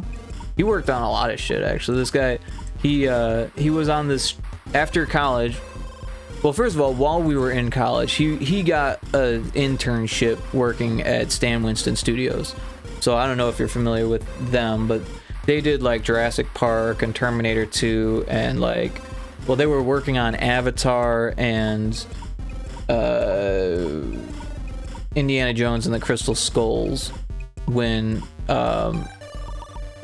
he worked at the internship there, and he got to meet Stan Winston.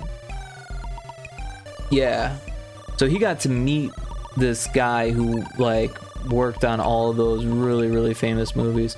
I mean, the guitarist from Tool worked for the studio, like, before he was in Tool, and like, it's just like super talented people. But then Stan Winston died like months later, so he got to like meet this guy, get his autograph, work with him, and then he died. Like, it's crazy.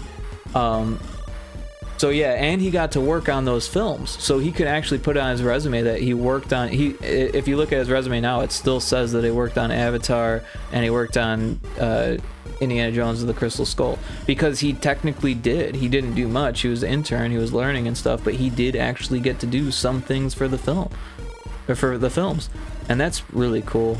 But yeah, after he graduated, he got to work on. He was a contestant on a show called Face Off, because that's what he did before college, was he made masks. He was a big latex guy, and he was really into making latex masks for Halloween and stuff like that. and he had worked on independent films that him and his sister produced, and he did all the effects for his sister's filmography. But so he got on this show and just blew him away, and he blew him away so much that they made him a host of the show. So he was actually hosting this show called Face Off. It's on Netflix right now, actually, in the States. And that was a while ago now, so I don't know. I don't think he's still involved with that anymore. But he's like a legend on that show, which is crazy. But yeah, then he works on whatever is paying. So people come to him, and Fargo came to him apparently, and so all the blood and guts and gore and Fargo, that was him in like 2 different seasons. But yeah, I thought that was a good show. I try not to watch a whole lot of shows.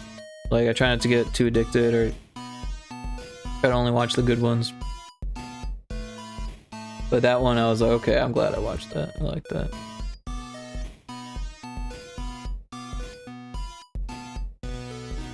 I have a friend who's been trying to get me in more and more into anime. I've been watching more and more anime. She's really into manga. I don't really read.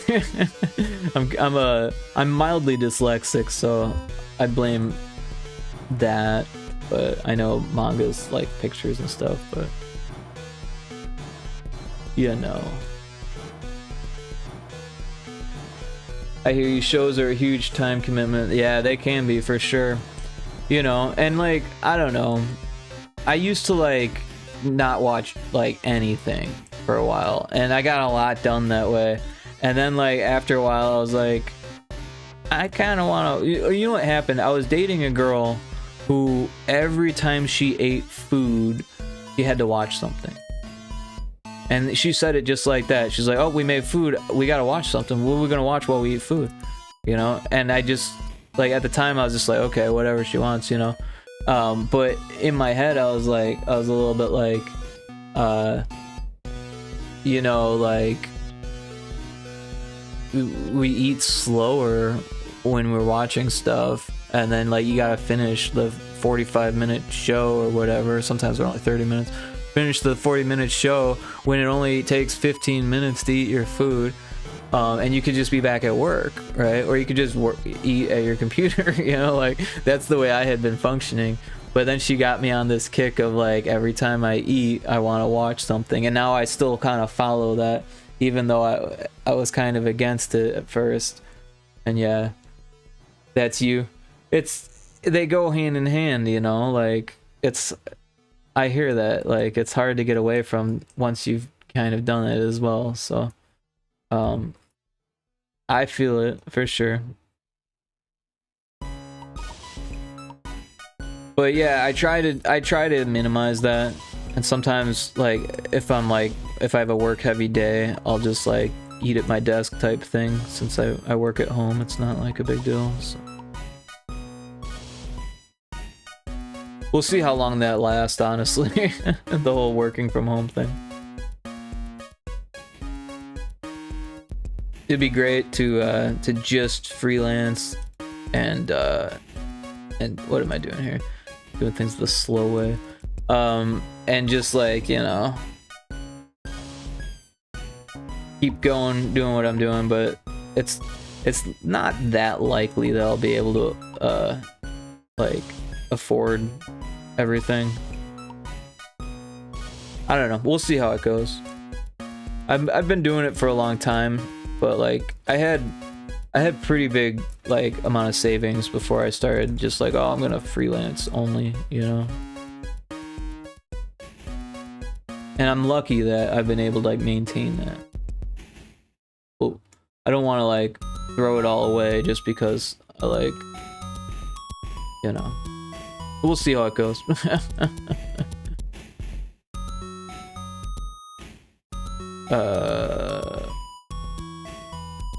I need these corner pieces.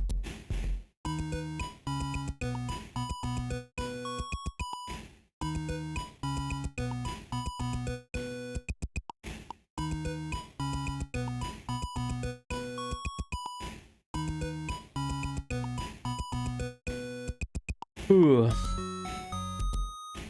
Yeah, I didn't really like working at like office jobs type stuff. I did a variety of things and none of them really spoke to me. Did a lot of food jobs too. I don't really like food jobs. I'm good at it. Like I know my way around the kitchen. I can make good food and stuff, but I don't like working around people really. I don't like working around customers. Like it's different when it's games because I like care about the products, you know, like even like the streams and stuff. It's like I care about the people, about how what they think about the product. But like when it's like sandwiches at Jimmy John's, like I could care less what you think about how I spread the mayo, dude, you know. Like I had a manager that taught me how to spread mayo at Jimmy John's. Like, clearly you've never spread mayo before. Let me show you exactly how you're supposed to be spreading the mayo at Jimmy John's. Like, dude, you know I have a college degree, right? Now hear me out. Here at Jimmy John's, we need to get every nook and cranny completely soaked in mayonnaise. I know it looks disgusting, but that's what people want. This is how the guy described this to me. And I said to him, I said, it looks like you missed a spot. He's like, you're right, I missed a spot. And he got more mayonnaise and slathered it on. It was disgusting. I nearly threw up. And then afterwards, this is a properly mayonnaise sandwich. Later, I found out he had a cocaine problem. Yeah. That was an interesting job. I had just moved to Arizona at the time. And like, I had a girlfriend. And she was like, quite a bit younger than me. She was only like 20, I think, at the time. And so she found work at Jimmy John's right away. But I was kind of looking for like a better job, you know what I mean? Something that could like pay the bills, because she was bringing in next to nothing. She was working like 4 hours a week or something like that. And it was just like, they'd bring her for the rush and then tell her to go home. They'd be like, oh yeah, we'll have 2 hours this day, 2 hours that day, and then we'll see you next week. And she'd bring home free sandwiches, and that helped, but other than that, it did not pay the bills. So, but I had trouble finding work right away. When we first moved out there, I had something lined up for a job that I was interviewing for, but they went with someone else, and I had already made the decision to move there regardless. I think I'm gonna change this after I lay it down, because that was the only place in the entire country that was responding to my applications at the time. There was just not a lot of work,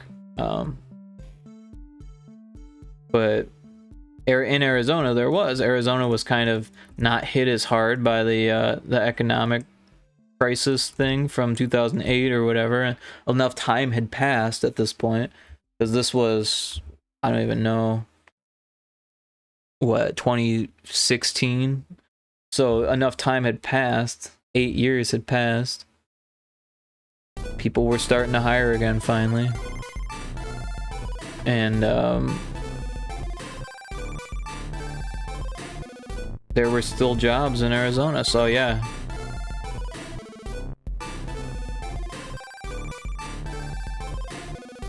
That'll be fine.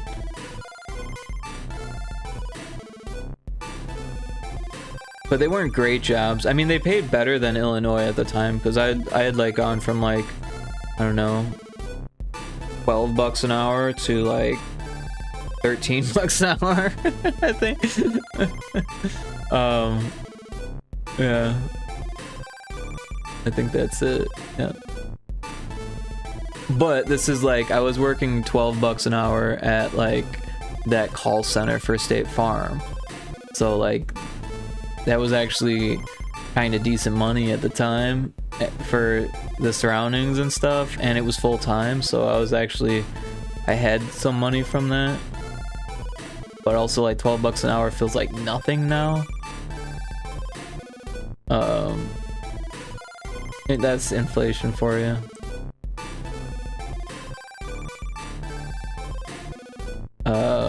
What am I looking for? This one tile. This one.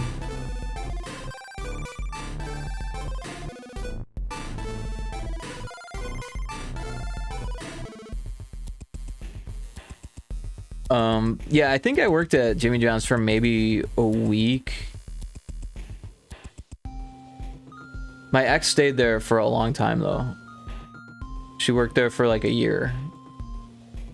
It was very on and off. She would like work other jobs and then go back to Jimmy John's after she like left that job, because she like had trouble finding a job that she liked.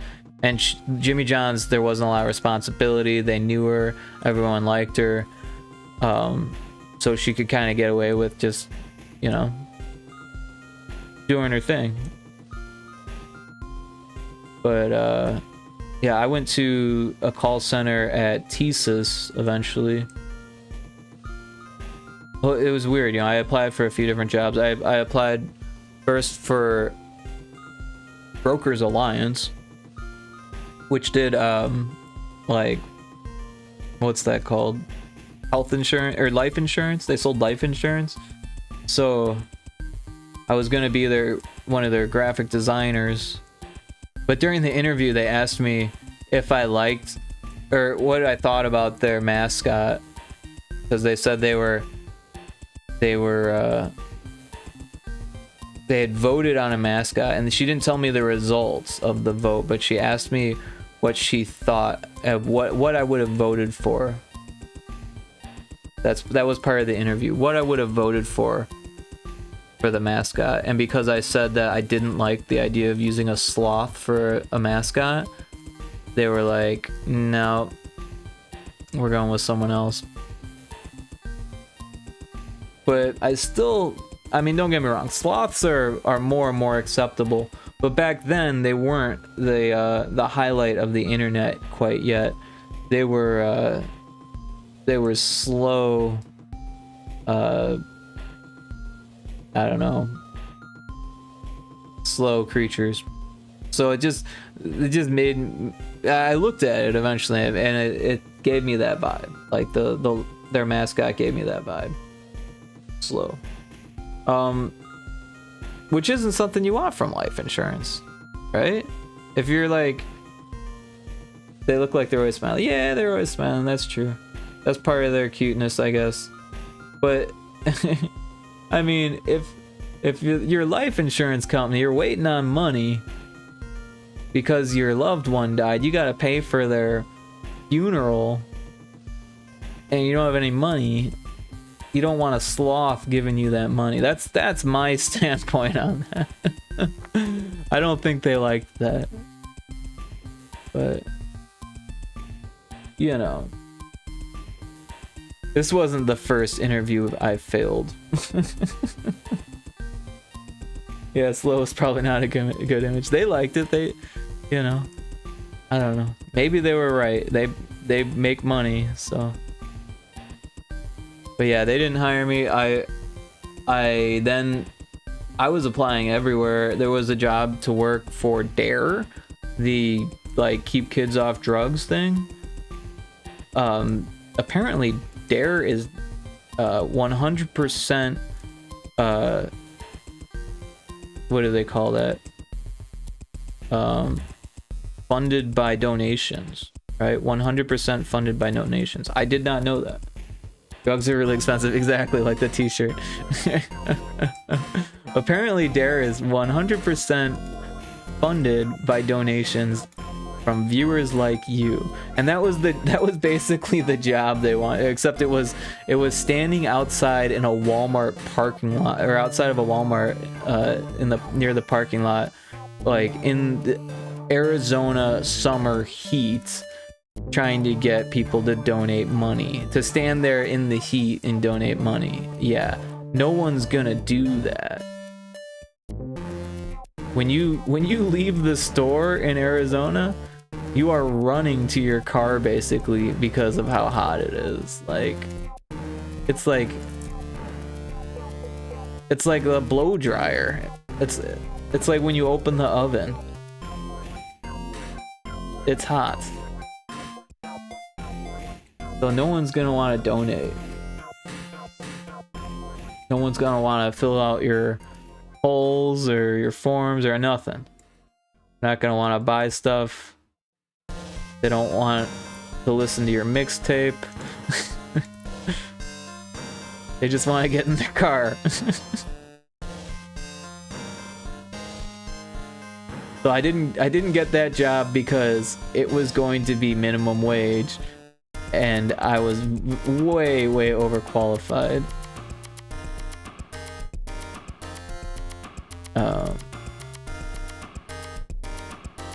So what happened then?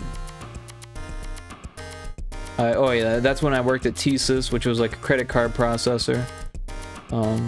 They were telling me, oh, we'll pay for your college so you can learn programming and do programming for us. But first, you have to work at the call center, and while you're at the call center, you have to do chargebacks. And oh, it was so bad. Chargebacks was just the worst.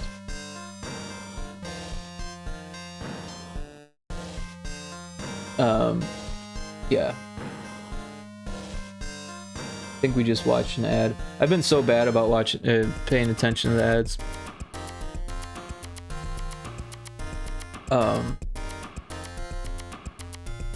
Let's see here. Bikes over there.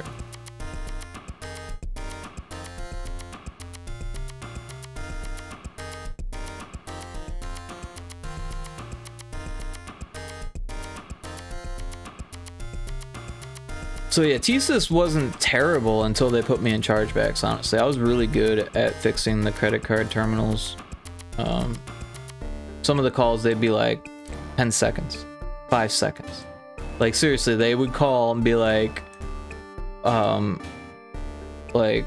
it's not connecting. I was like, did you lose power? Like, yeah, turn it on and turn it off. Like, oh, it's working now. That was the call. And that was like the main call. That was like the call that everyone had. Because if you have a dynamic IP address, you need like to reset that every time you reset your router.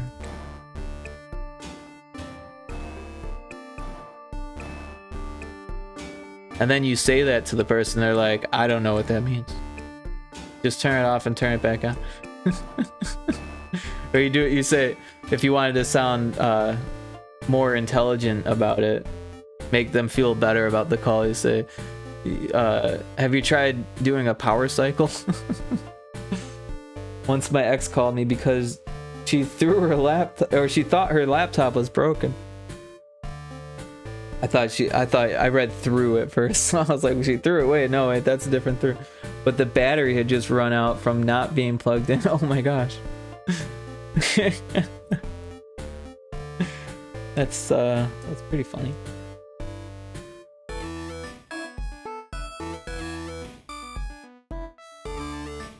Yep. Gotta have the battery.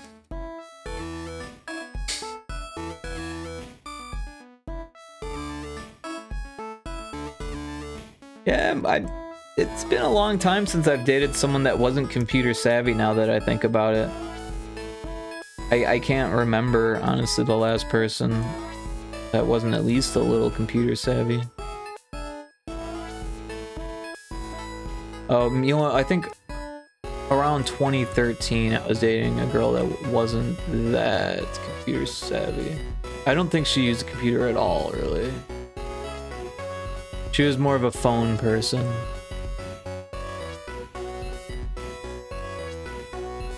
And I think prior to that too.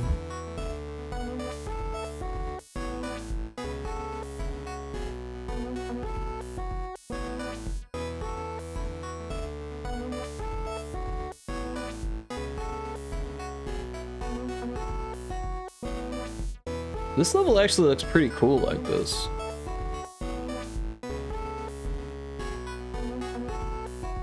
I don't know.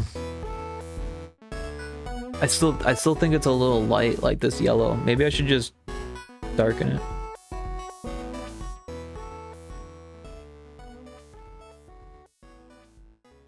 Oh, that's not right.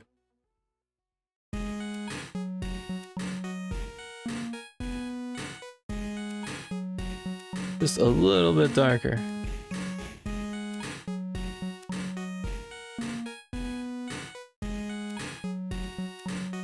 You were gonna say looking good. Cool, cool. Thanks, man. Yeah, I think it looks a little bit better, just a little bit darker like that, though. Maybe even a little bit darker.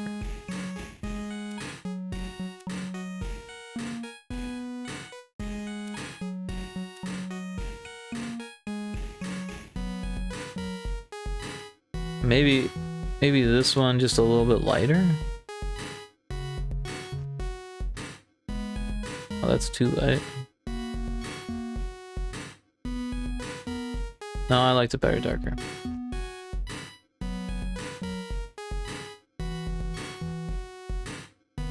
Yeah, but when I read through, did you buy any stuff for Black Friday? I didn't really. I stopped at the dispensary and got like an ounce. But I had to stop myself from buying more because like I'm gonna be moving soon and you can't move across states with the stuff, so but did you buy anything? I was thinking I should like, I really need to buy a new computer, but like I just bought a house, so like maybe I should hold off on that. But this one works. It does the job. Sometimes it loads for a long time while it does the job, but it does the job. Order the GVC EverDrive. Nice, nice. That should be really cool. Very exciting. So, tell me about your GVC setup. Do you have like a modded GVC, or do you have like a Atomic Purple? Did you already tell me you have Atomic Purple? I feel like we've had this conversation. I've been networking with a lot of Game Boy people more and more, so I love the Game Boy community. It's so big and everyone's so like nice to each other, you know what I mean? Like I was chatting with this woman who does LSDJ streams, and she's like really good.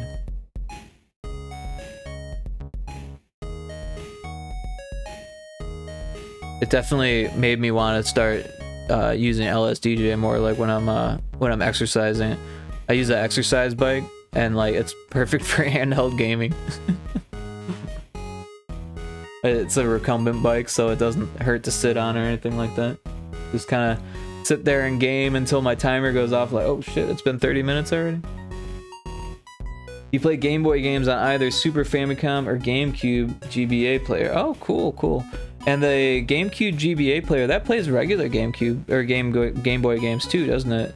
Because my brother had one, and I remember plugging my Game Boy camera into it and then turning the GameCube like sideways to shoot the couch with the camera. I loved Game Boy camera. I was talking about that in someone else's stream today. Like, Pokemon was cool, but Game Boy camera was their best game. Game Freak, you know. Never thought about that. I have a running machine, but usually just watch movies. I'm not sure what that is in relation to. Sometimes I just keep talking. I'm not sure what I even said. About the GBA player playing GB games. I'm pretty sure that it does. I could be gaming. You could be gaming. Your work week is over.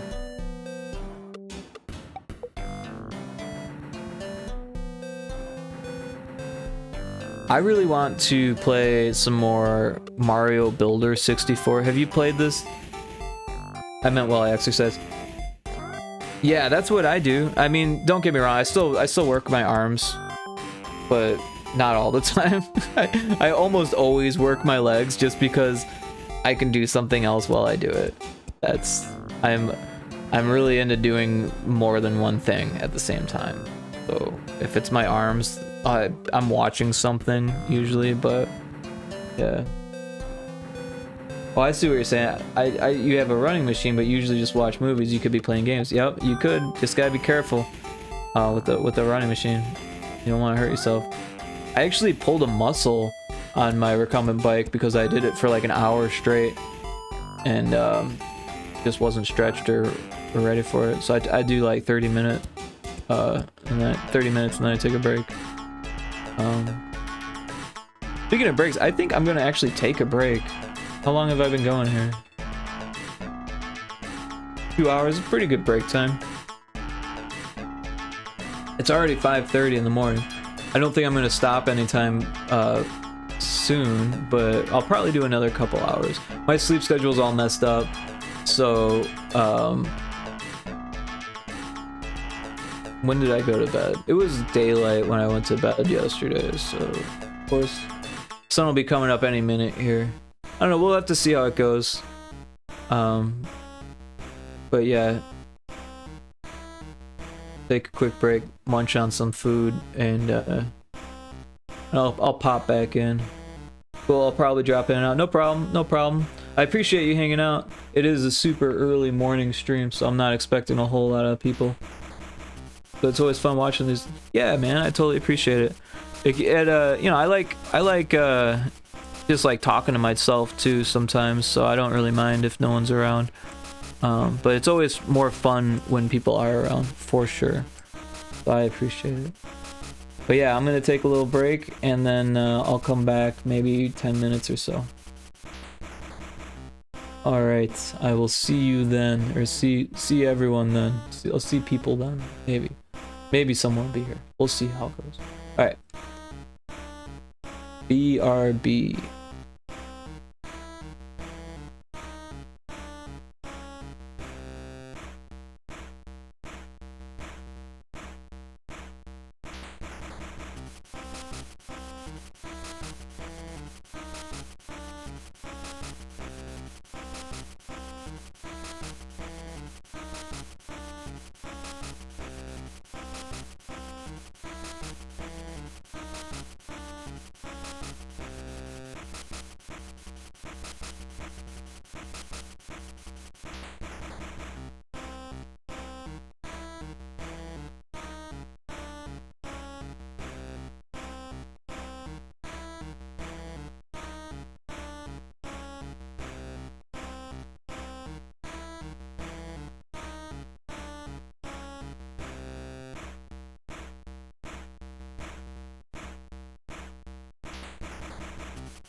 Well, I've eaten my food, just give me a few more minutes here, and should be ready.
All right.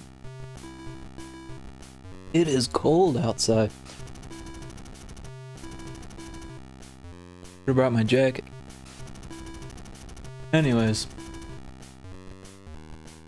Okay, so this level looks pretty good. I fixed the issue that was in one of these levels. Oh, it was an earlier level. So 1 through 8 should be good. Might have to make some minor adjustments as we noticed issues or something. Like, I think it was level 3 or 4 had a brick issue. Something got pasted and didn't get removed before I exported it. But things like that are pretty easy to fix. Just gotta recognize it and fix it. But now we've got, what do we got? Well, that's probably a safe idea, or it's best to be safe. Good idea to check and be certain. I think this is.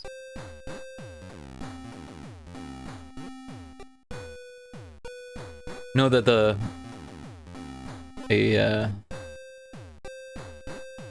letter, I don't know how to describe it, the further letter, the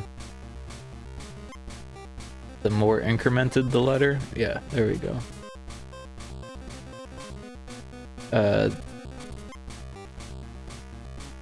We're using the ones with the most incremented letter, I guess is the way you would say. So 7H and 8G are the ones that I just worked on. But now I'm gonna take a look at 9G.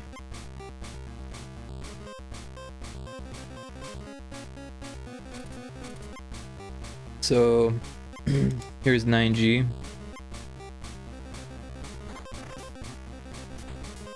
Alright. And I'm gonna take a look at the level here too. Make sure that everything looks good. Kind of make note of where things are, the enemies and such. So that way, I can kind of base the layout around what would look best. You know, knowing there's a bramble there, for instance. I won't spend a lot of time on those tiles behind it, but maybe I could. I don't. It doesn't really make a difference, I guess. I don't know, but sometimes maybe it could make a difference, so it's good to check. All right.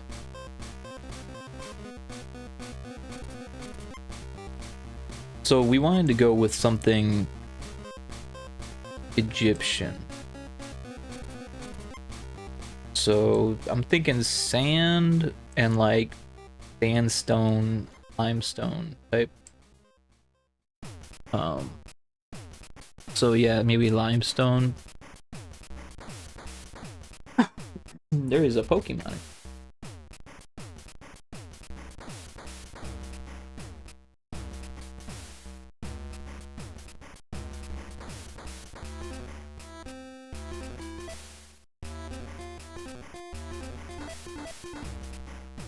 Yeah, I don't care that no one's here. I'm gonna catch my own Pokemon. Anyways.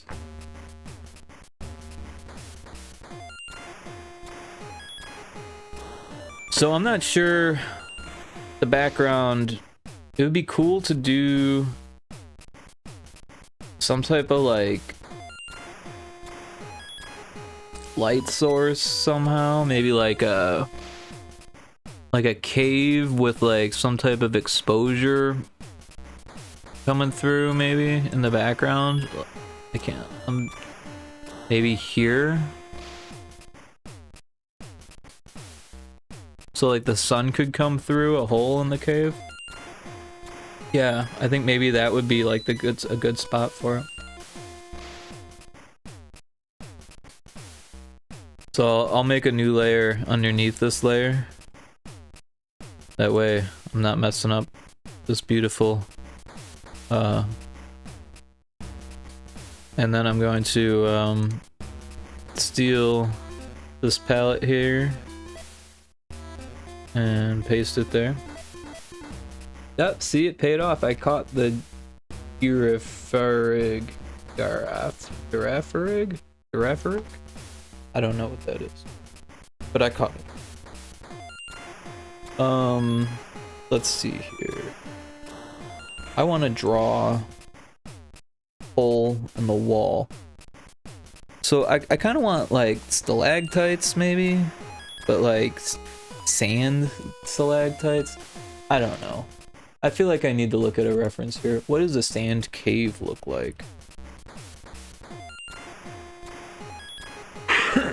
Excuse me.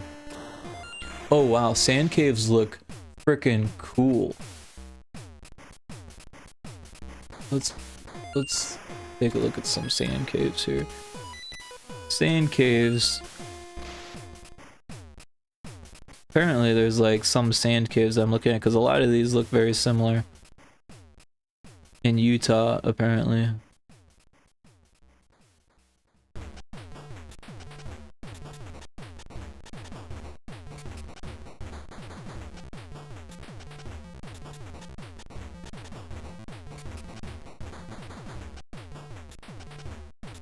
But yeah, sand caves in Utah. Not a bad start.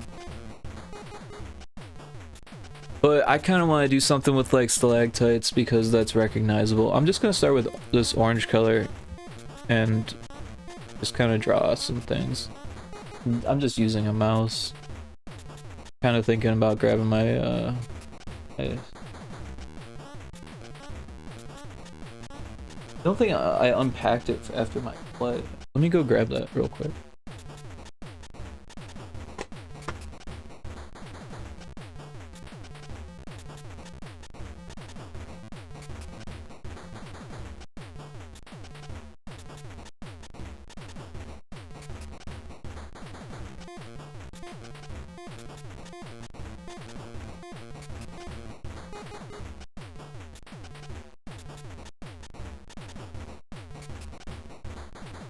Well, it's not where I thought it was.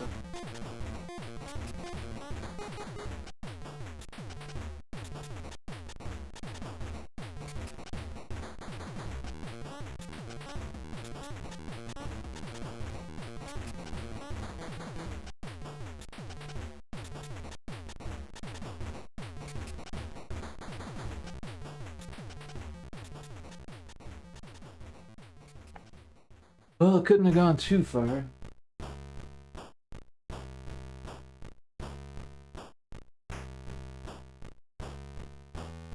Sorry about that.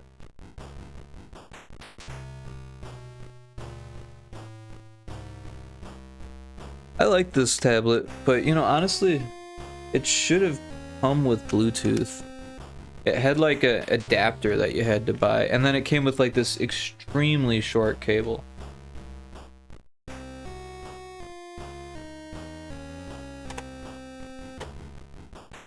And it's gotten me through, like, it's honestly, I have a big one with like a graphics monitor type thing, and I don't use it because I mean, I use it, but just not nearly as much. Oh,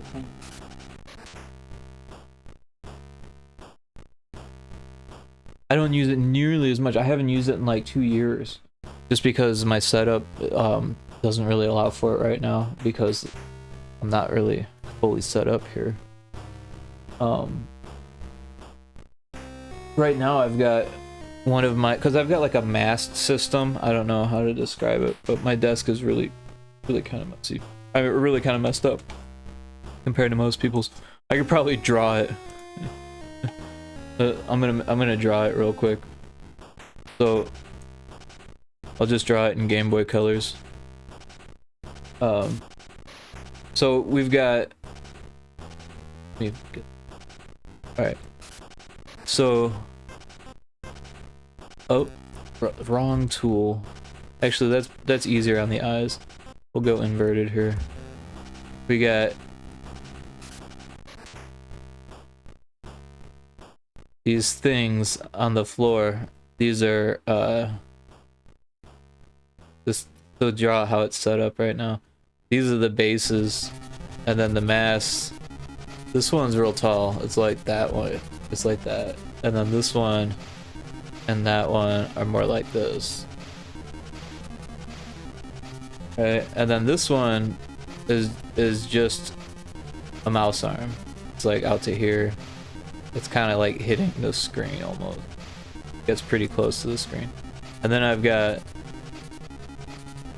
this here, which is actually 2 different monitors. So one's going this way and one's going that way. But you don't see that. I don't know. Oh, I'm using the wrong tool here. Oh, cancel that. Oh, psh. Let me change colors here. You don't see that here. My canvas is too big.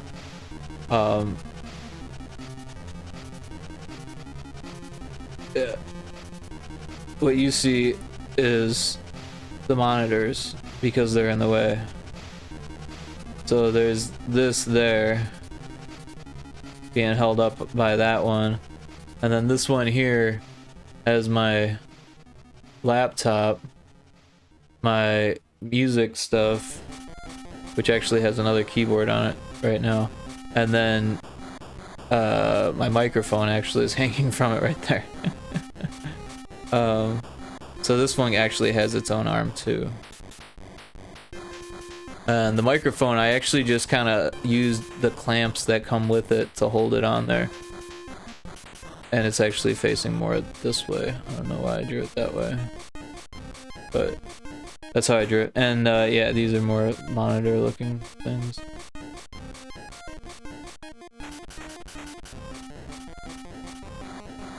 This one is laptop. A bad looking laptop. But yeah, that's my setup. And then my mom has this TV that's like right here.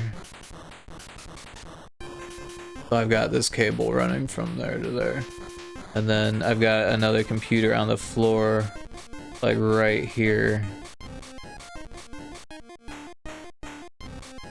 And that one's the older computer, and that's connected to those. And then my mouse is connected to both. Well, actually, one's connected to this. I have 2 mice. One's connected to this, and the other one's connected to both. The one that's connected to both doesn't work so much anymore, and I put that on a table that's actually over here. And so this table works as my desk. It's got my coffee cup here, and my my water glass there, or my teacup, I should say. And then, you know, just regular junk, my phone, and then that mouse. And that's my desk. My chair goes, when I'm not using it so I can watch TV, it goes over here. And then when I'm using it, it's like right here underneath that, obviously. But I can roll up a exercise ball and lower this stuff if I want to use it with the exercise ball. And then this stuff I can see, like this stuff is actually just underneath the TV. So I set it up that way, so that way when I'm sitting like on a recliner that's back against the wall, I can still see everything. But yeah, that's my crazy desk setup.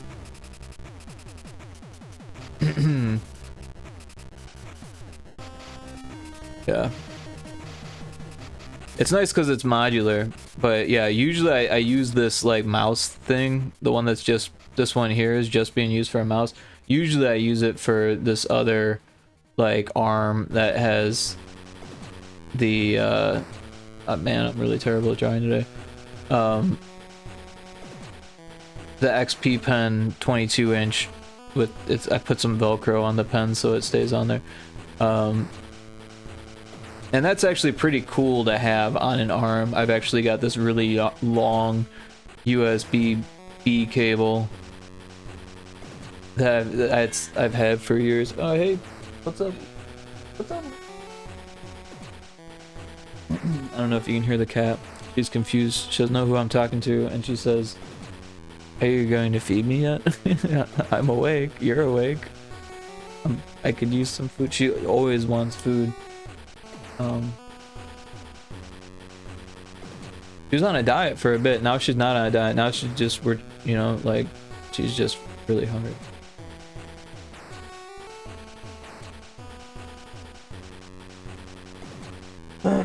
Excuse me. I think around 6:30 or 7. Hey kitty. I think she just wants to hang out. I mean, she would eat if I gave her food. But anyways, now that I have my pen, I can draw some I set my mouse down, I'm gonna lose it. It's on the music stuff. Alright, so I have this. I'm gonna erase what I drew and start over that orange color with an acceptable size.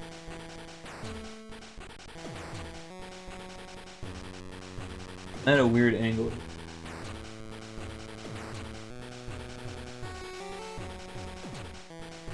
The arm has to be like at the right angle for it to all work out, right?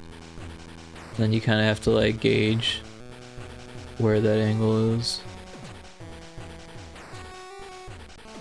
I don't really like that. I like the shape at the bottom, but then the top I didn't like that.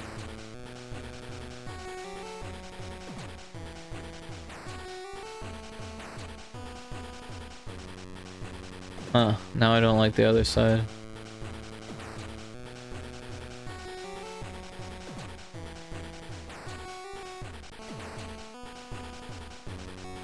That looks better.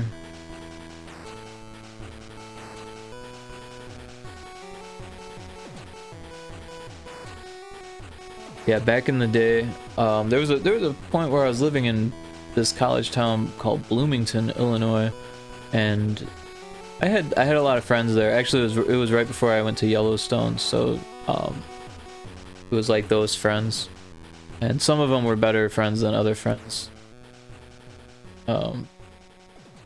And I'm still friends with a lot of that crowd. It was a really cool point in my life, to be honest. But yeah, that area can be kind of dangerous, to be honest.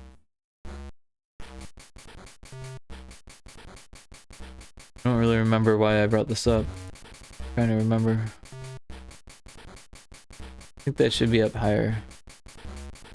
There should be like a hole. So I want like something really like light in color to like represent that. And like one of these like fixed angles would probably be best. Like that. We'll just go all the way.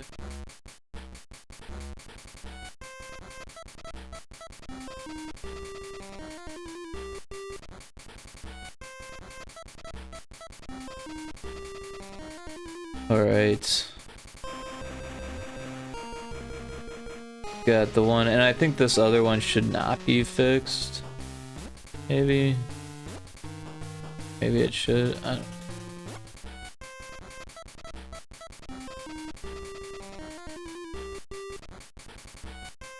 Maybe different.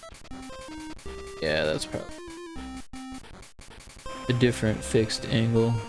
What I mean by fixed is when you hold shift and control, you can get it to like kind of I don't know, what is that, a 16th?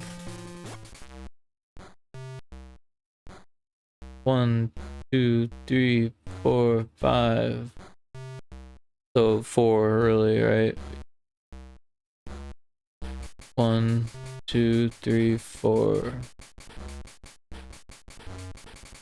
3, 4. Yeah. I'm trying to figure out what a quarter of 360 is in my head, but I can't. That's what a calculator's for. What's a quarter of 360?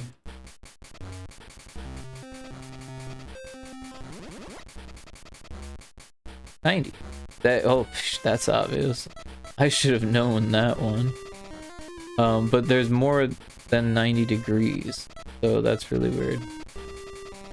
So obviously, 4 for each cardinal direction then, so 4 times 4, that's 16. Let's get that calculator back out. 360 divided by 16. This should... Wait, 22.5. 360 divided by 16. Okay, so these are 22.5 degree increments then? That's just interesting. I don't know. I don't understand it, but it is interesting. So I should fill in the rest of the space behind it so I can paint bucket.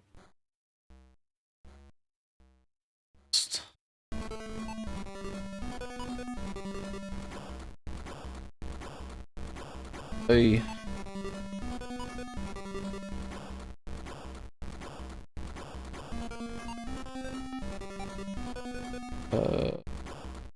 There we are. What am I... What did I miss here? Oh, these things. Did I miss them? No.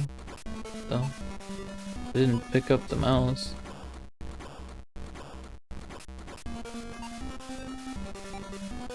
Is it...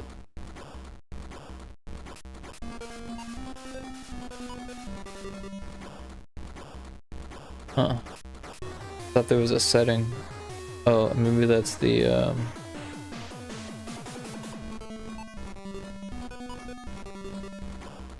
the other thing. The magic wand tool has a setting that lets you select between corners or not. I wasn't sure if that was the same for this. Because, whoa. See how it's selecting everything? But...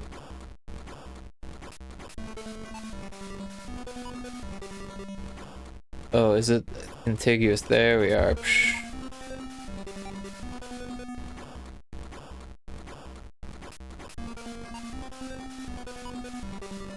Yeah. You can tell it's 6 in the morning, by the way.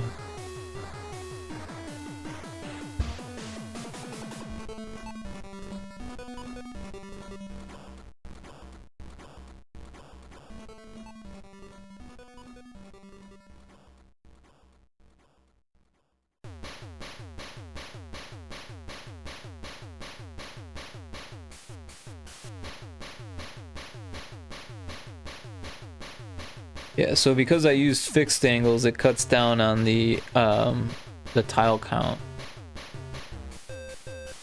At least a little bit.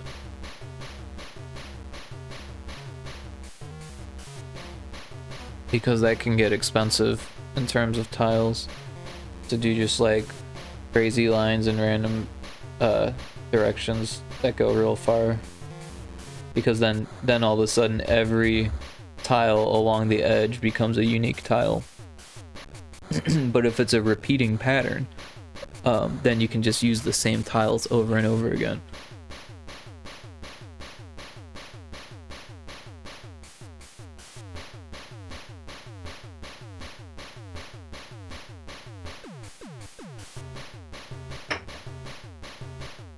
Excuse me. I need some water there. I might have to get some more in a minute. I ate some crackers on my break, and they're kind of salty. They're good. They're salty. They were almond flour. They were like wheat thins, but made with almond flour. They weren't really wheat thins, but they tasted like. But yeah, give me a quick second to refill on water. My voice is getting hoarse here.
I've apparently awoken the dog, so he might be upset.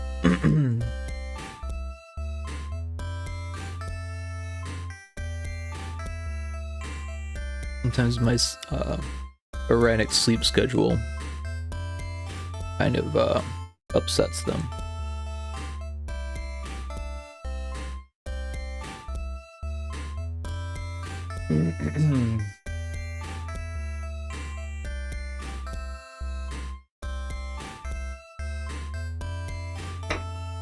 Back to bed, Mom.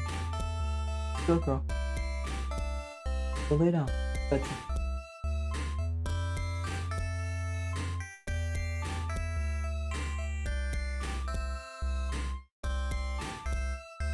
We'll see how it works out. Might have to end the stream. Bonnie. It's okay. Okay.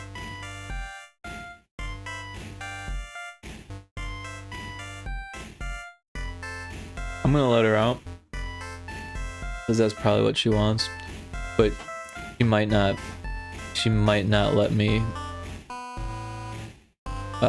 stream afterward, so just a fair warning. Yeah, I think that's what she wants, so give me a second to do that. Thank you.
Alright, I'm back. We'll see how she handles that. Maybe that's all she wanted. I have a feeling that she wants more than that. She can get kind of demanding when it comes to attention. And she's otherwise a good dog, I would say.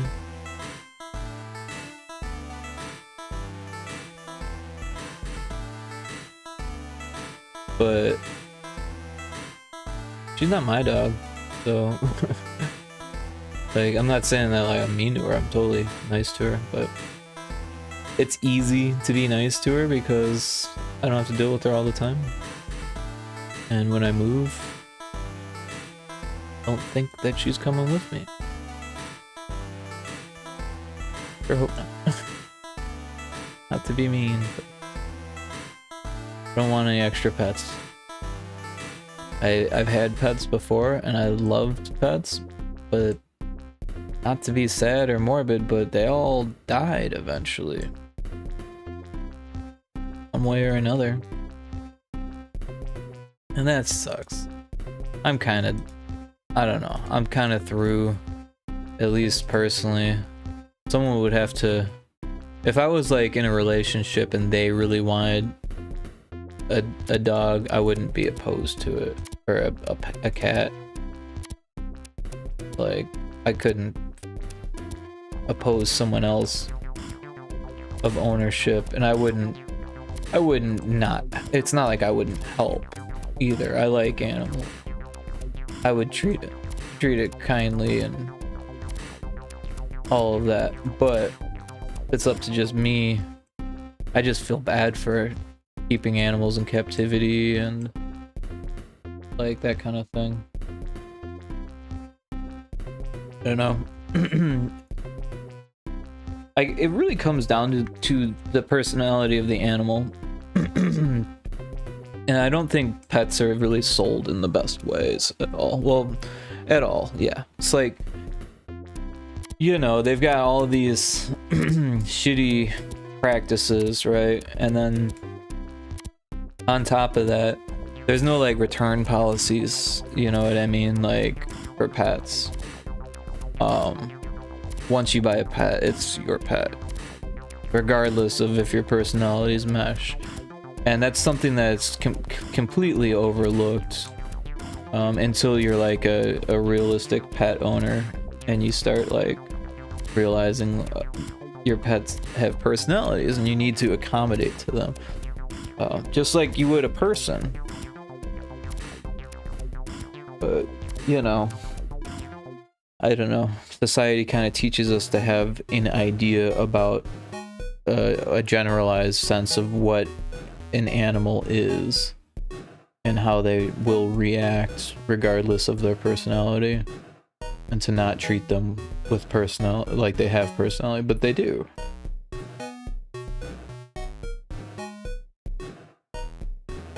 I'm just making little optimizations here and there.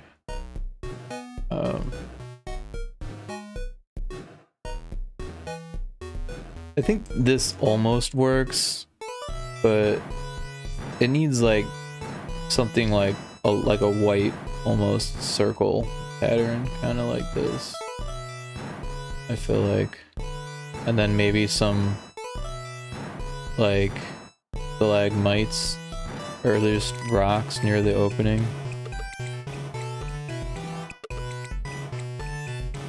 to give it more shape, more variety, and make it look more realistic, because it's like a cave, a mouth of a cave, right? Opening a cave. Like if you were looking at a hillside, you could see in and there's a cavern, a cavern, but this would be sand, but a hill nonetheless.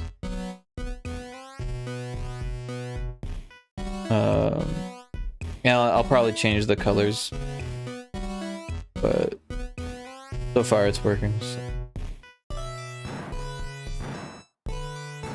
Or maybe I'll do like some dithering or something with the light. Probably with all of it, because it's in the background. But anyways, it's a cool place to start, I think, for the background.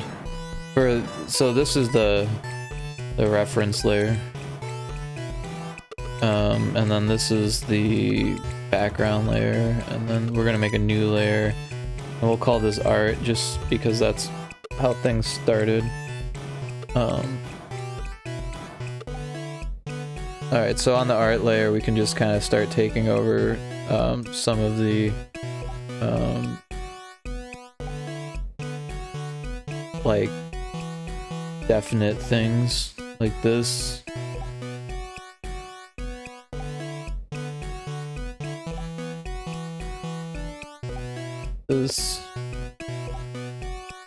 That there. Make sure we're on the right layer. Sometimes it's good to make sure of that. Let's see what.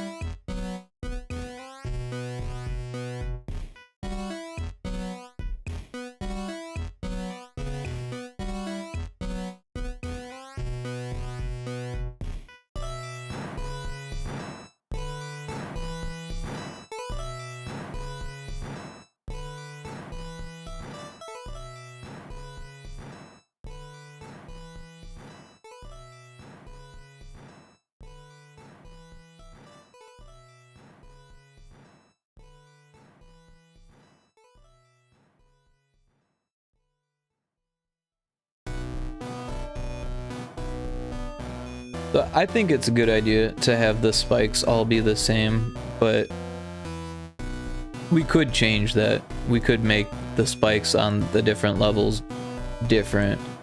And if we were going to do that with one mechanic, spikes might be the best to do that with, because it's a variety, but and it's easy to identify. But the other thing is that there's only so many good spikes you can make. You can see that even the ones that I'm replacing aren't that different. I mean, the layout is all off, but they're not that different. Well, the layout on some of them anyways, like these ones, they're off, but the spikes aren't that bad. It's just that I'm not sure where they came from, if they're assets or if they were drawn to be replaced or what, but I kind of like mine better. Mostly because they sit in the frame better, but also just the way that the colors are laid out. Got like almost a gradation and like a highlight, where these ones, it's just like triangles, like almost like a piece of cheese or something. I don't know. This is more like a piece of pizza, I guess. Anyways,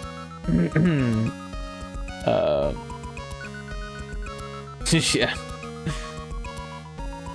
Finish these spikes. Whoa.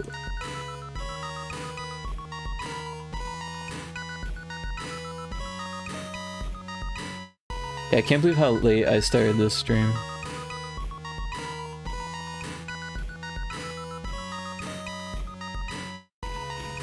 Like, it's not an issue, I don't think, but like, it's already like Saturday morning.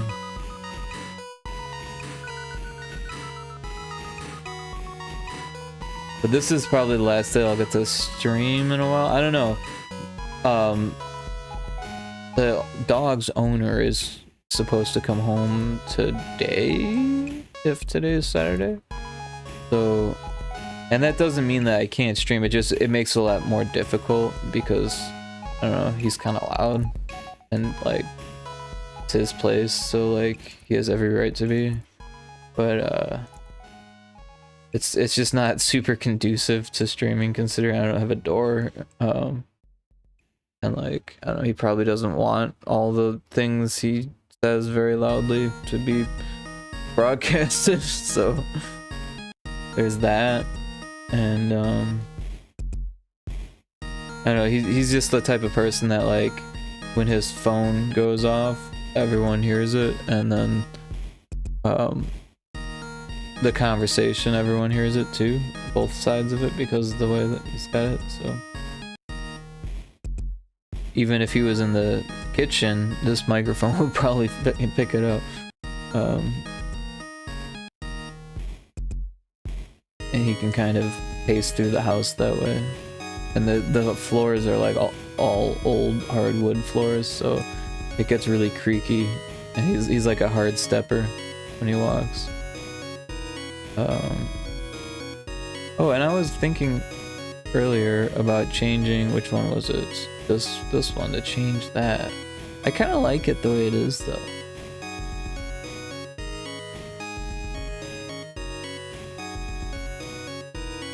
I don't know. What's it look like in the level? It's got that. Which is something I still need to draw. This is just a platform, I'm pretty sure.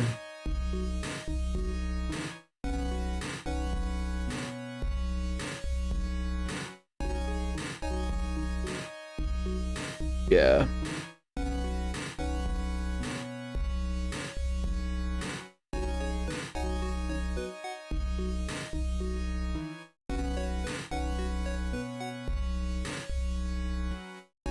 Mover.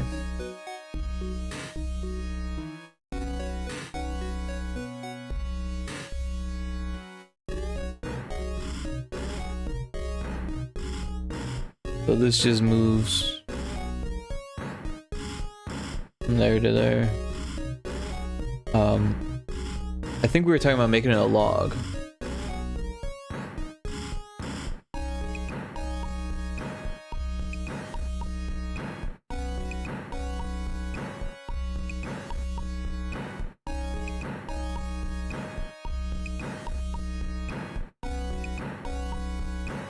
Might be cool to put like some type of pedestal here.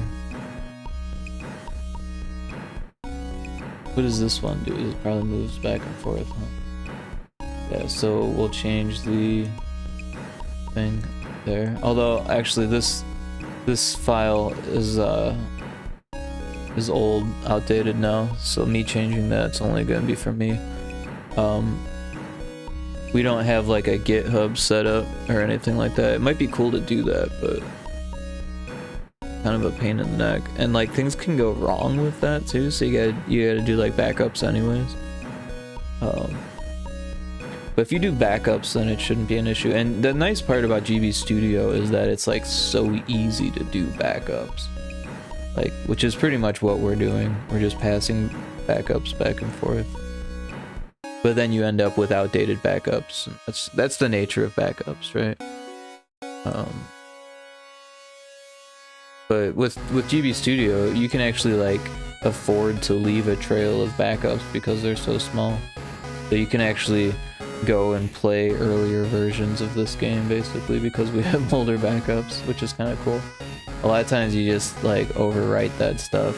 Or what I do in GB Studio, when you do a build, it will ask you, or it doesn't ask you, it just puts it in over it puts a game ROM.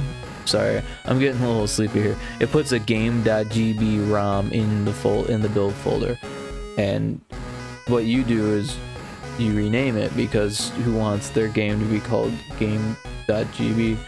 And some people don't rename it, which is ridiculous if you ask me. But I have some Game Jam games that were not labeled that are on my Miu Mini.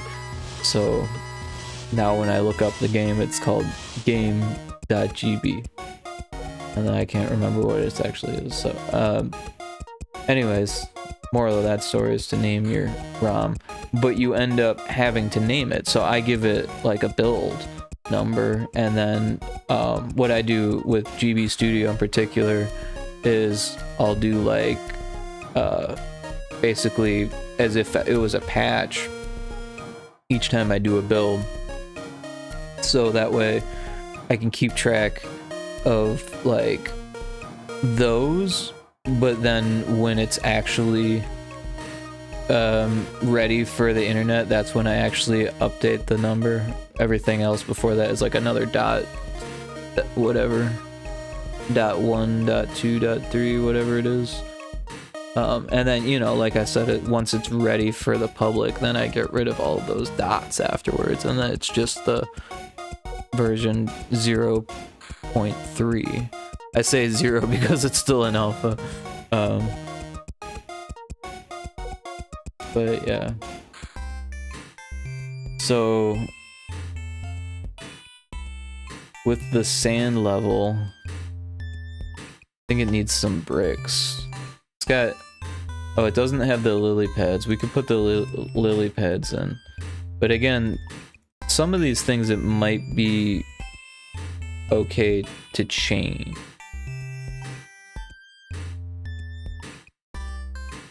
And the lily pad would be one of those things, I think.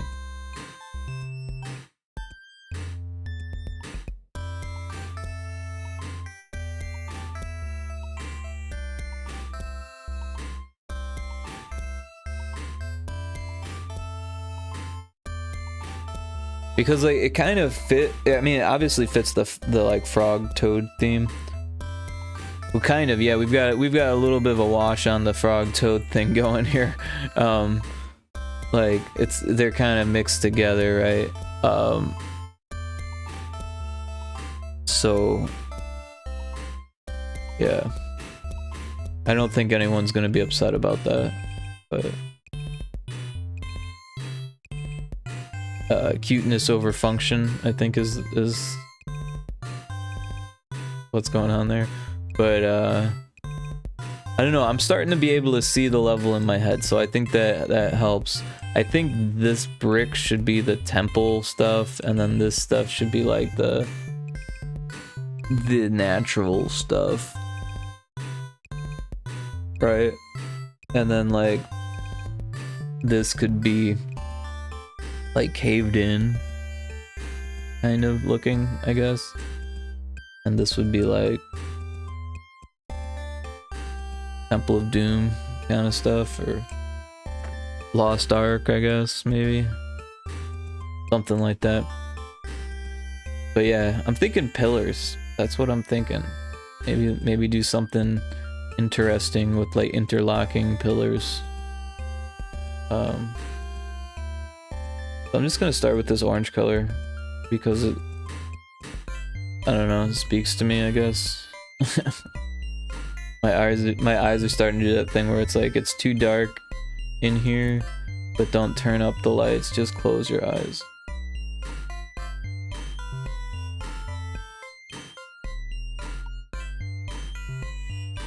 Sorry, I had to rub my eyes.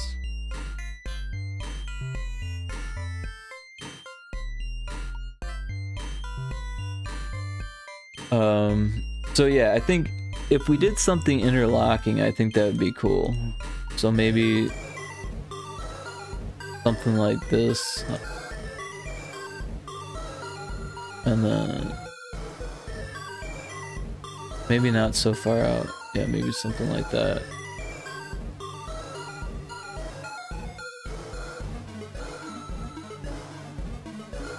I was always really like intrigued by the bricks of like the ancient civilizations, right? Like the ancient alien type stuff that you see where they got like, how did they get these bricks to be so close together, right? Well, someone figured out how they did it recently, and I think that shit's wild. It's so cool.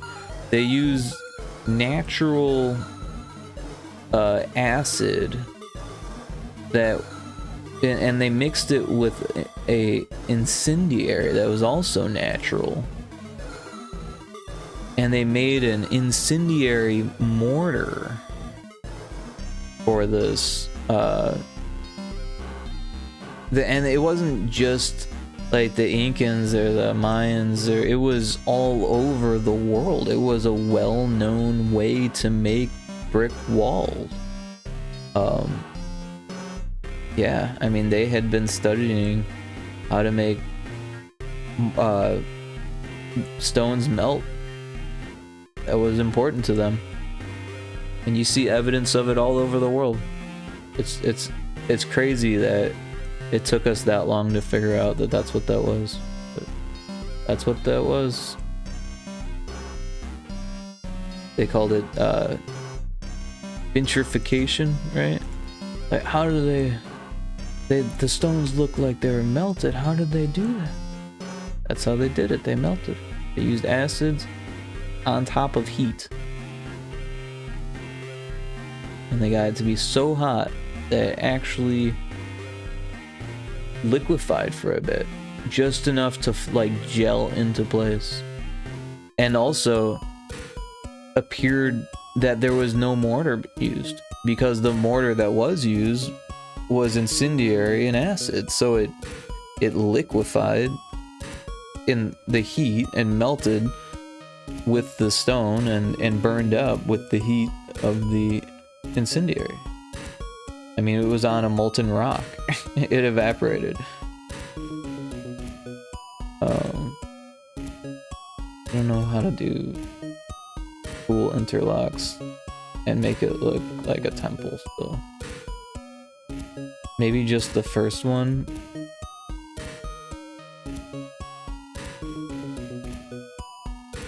I don't know.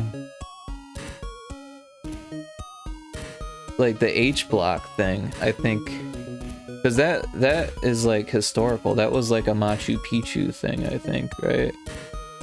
Like not far from Machu Picchu, maybe somewhere outside of the Andes. There is a I don't know, like a brickyard, I guess you would call it. They were making these massive bricks, like H blocks and stuff, and a lot of them were like busted, but like that's what they were doing there. That was like a factory for making these massive bricks that they were using for somewhere to like build a wall or something.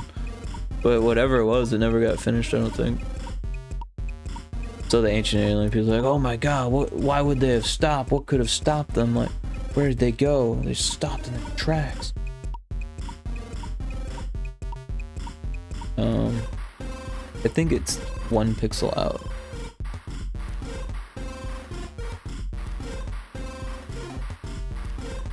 Is that right?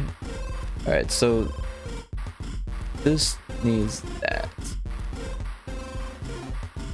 I think that's what's up. But that would make them all connected, right? So what if we did something interesting with the tiling, right? So we could do this, that, and then this again, that, whoa, and that.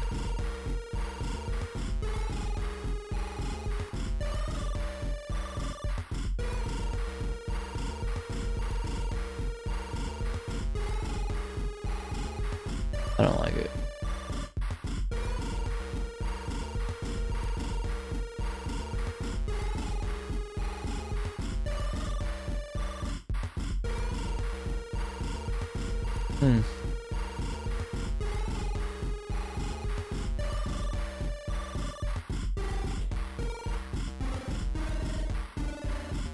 Do that. Kind of hard to see with this reference there.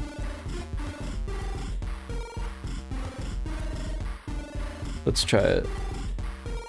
I'm like holding one eye shut because my eyes are so like dry and ready to shut.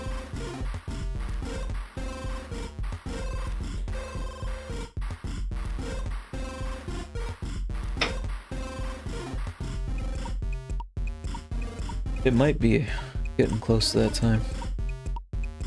After a certain point, all of a sudden, the art doesn't get any better, or it starts to suffer from the lack of sleep, right?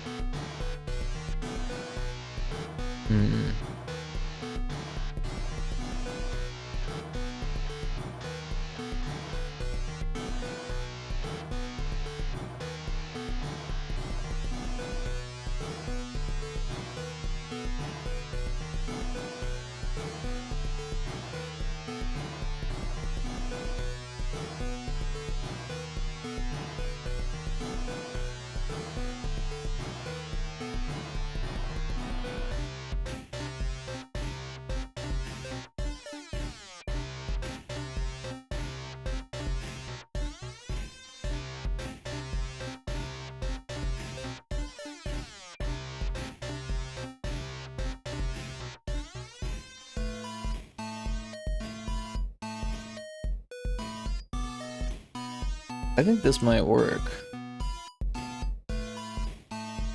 Sometimes when I do things, it's like a test. I'm like, I'm not sure. Do I want to waste my time doing this stuff?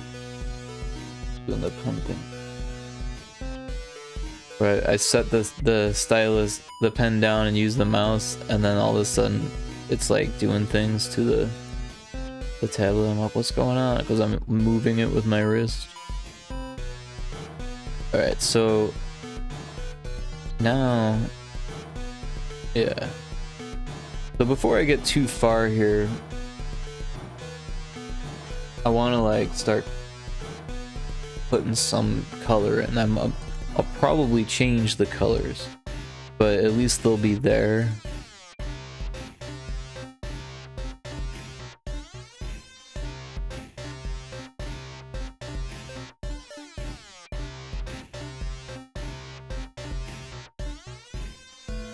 I don't know why I'm coloring both of these. I could just color one and then call it a day. I'm gonna use this red for now. And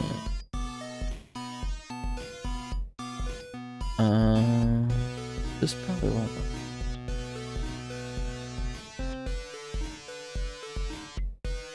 Doesn't look very temple-like.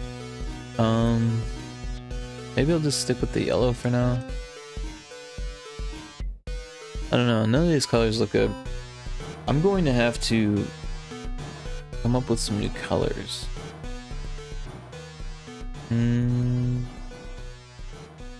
Let's see what we can do with this orange.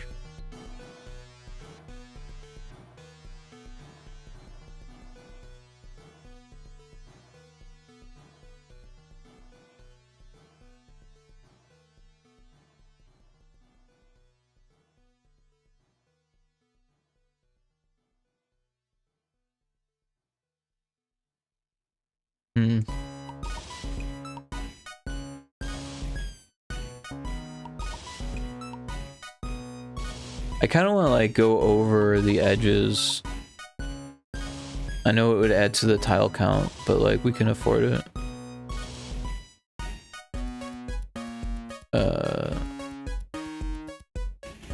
Like if it was like that color, but just on the edges.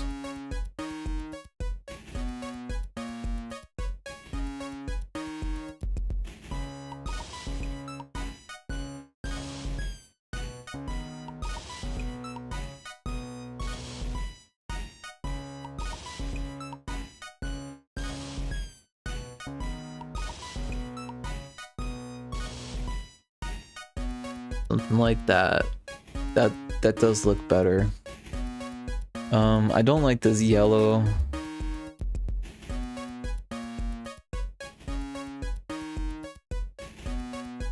I'm just gonna go ahead and change these, even though I don't like this greenish yellow either.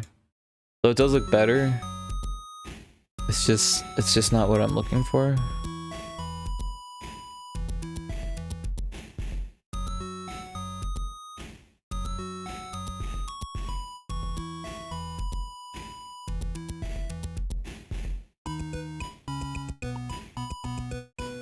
I'm not sure if that's it, but I need to do something about this first.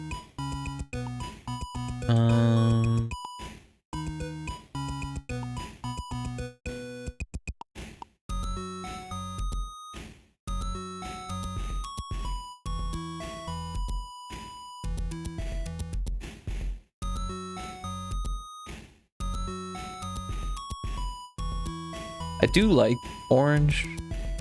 It looks kind of ridiculous here, but I don't know.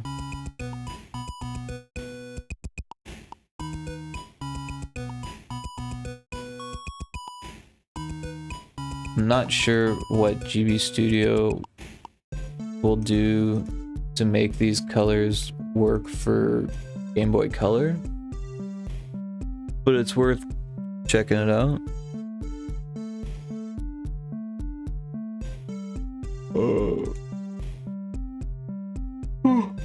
Excuse me.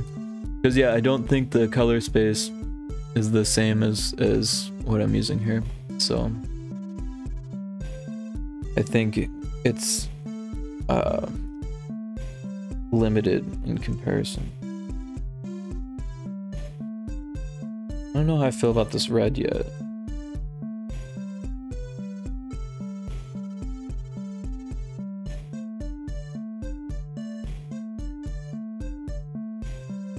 I feel like there should be like a copper gold, like a gold color.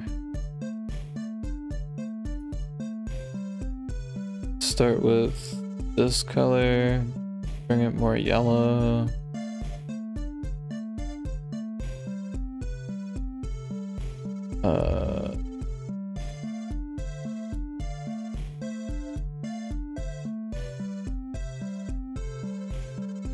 Honestly, I kind of think it would be cool to break the tile consistency there and do something like that.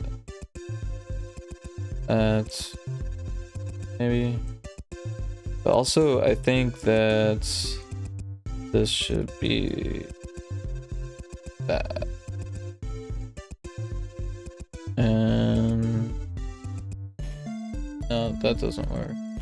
Also, I don't think this really works, so I'm gonna do that.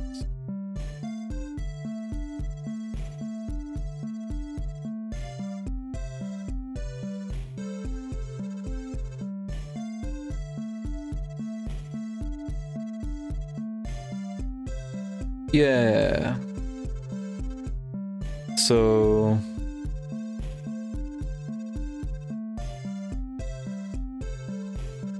I don't know.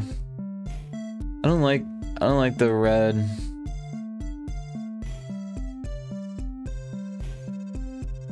Let's try blue. See what the blue looks like. Could even do some blue, some red, but that'd be a lot of tiles. The blue looks better, but now I don't like this grayish yellow.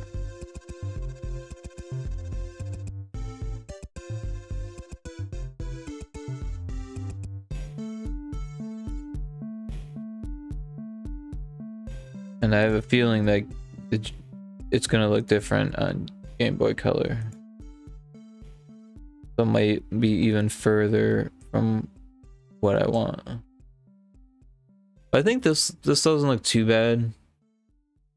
I mean, it's lacking the details and stuff, but as far as the colors and the beginnings,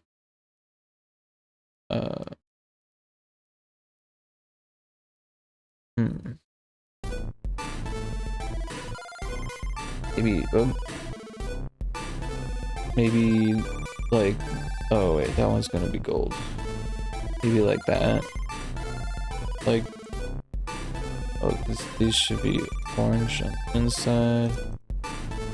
Or should it be? Yeah, those ones do look better with some. You know what? Let's do something else there. We'll do this. That way we can kind of mimic it there. Yeah.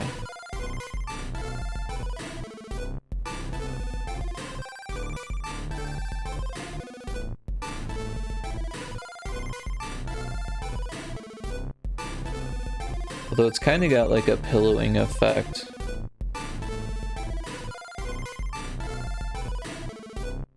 So, I don't know, I might change it to try to avoid that, but...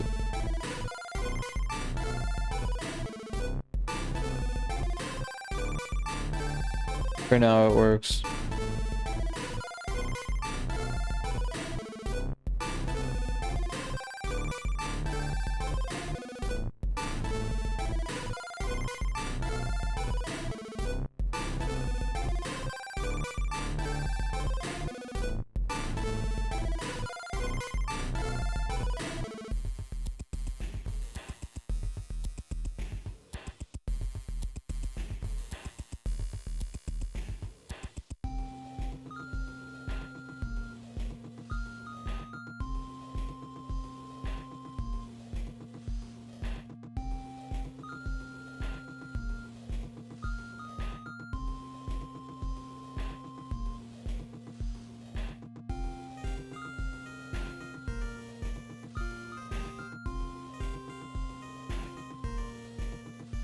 feel like it needs more on the edge.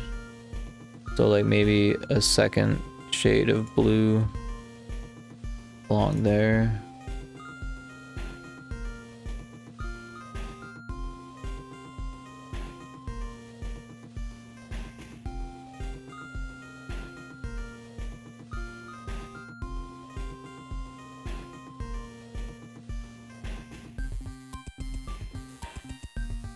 And then something here, maybe darker.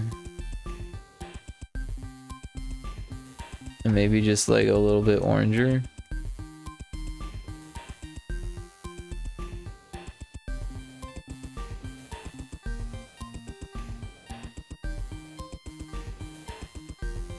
Yeah, I think the hue shift helps a lot.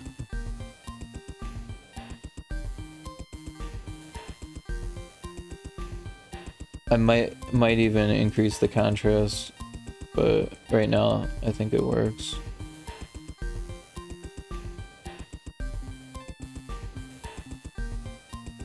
Oh yeah.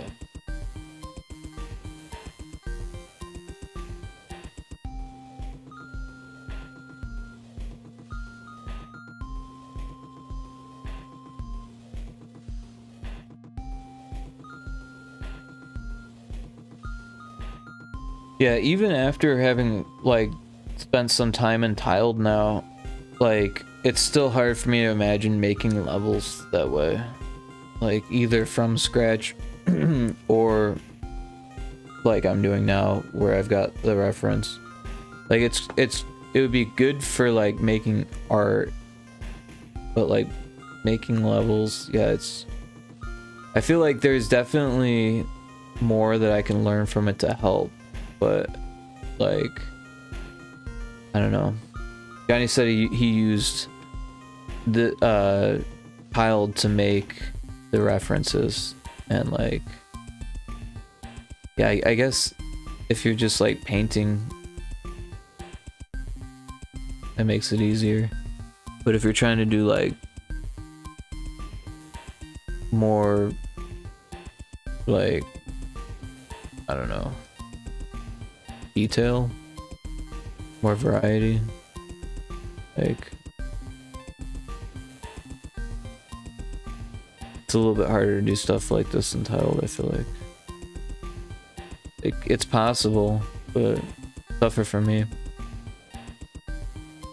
I'll get better with it the more I work with it, for sure. But I feel like starting at least one level in Aseprite and then moving to Tiled might be more efficient than trying to like I don't know, gotta make the tile set before. It's just easier for me to make the tile set on the level if I have the level, right? If I don't have the level first and I'm just making tile sets, then it's not so bad. I just come up with the idea, you know, come up with the tile set. But here it's easier to just do the tiles that you need, because you know that you're gonna need only those tiles, and anything else you don't have to make. Where if you're making the tile sets first, sometimes and pretty commonly you end up making more or less tiles than you need. I'm just looking at how to fix this. How did I fix it there? I gave it more pixels there. Okay. So all of this needs to be... That's fine.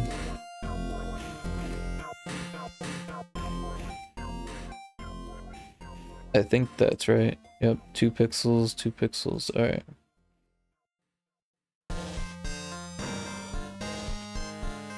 I think I am gonna go further on the contrast here. Oh, I did it. Maybe just a little bit further.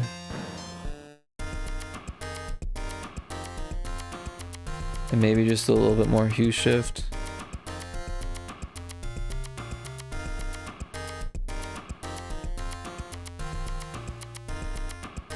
Alright.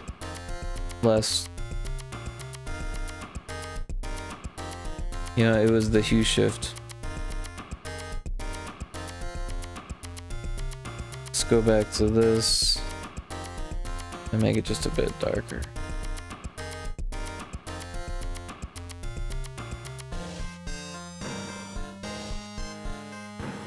I'm getting all perfectionist over the color, but like I said, I feel like GB Studio is gonna manipulate it, change it, interpolate it, tell it what to be. I want to do like pillar stuff. I keep saying that, so I think maybe this color will work here.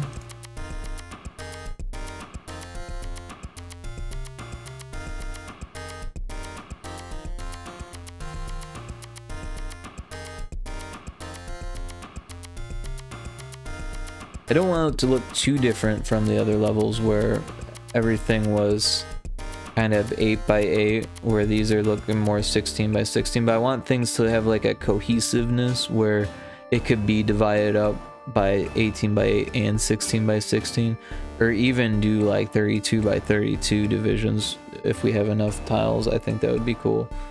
Like we could do like big long pillars, right?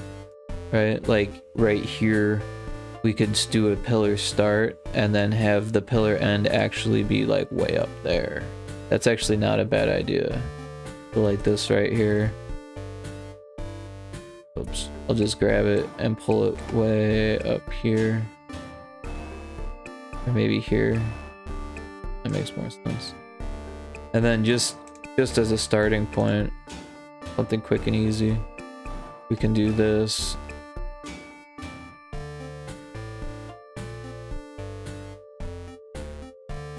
And that kind of has that like pillar effect, while it's also got these like mechanical looking things. And to keep this going, we could actually do like some like bracing thing going on here. I don't know where the center is.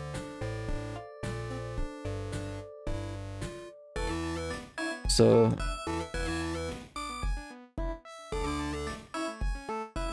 because that's the kind of thing that they actually used to do. Not in Egypt or anything like that, but different parts of the world would use different techniques. But perhaps in Egypt as well, they used metal. You know, I don't think they had much metal in Egypt, and when they did, it was like soft metals, I think. So I don't think they used too much of this technique. But other countries where they had more abundant minerals, like to make to use iron in this fashion, because iron obviously works best because it's durable and holds its form, where like copper wouldn't so much, but it's easy to melt, so they did use it, but it wasn't as sturdy and corroded. So, you know.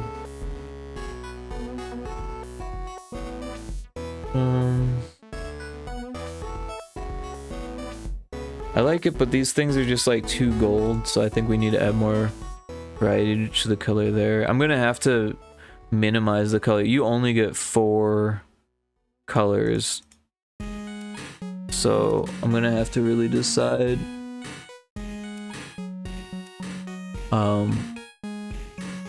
what those colors should be. Right, so we've got the dark, this could probably be consolidated to the darker one, right? Oh.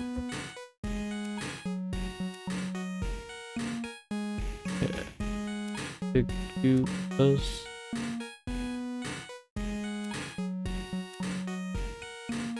What am I missing here?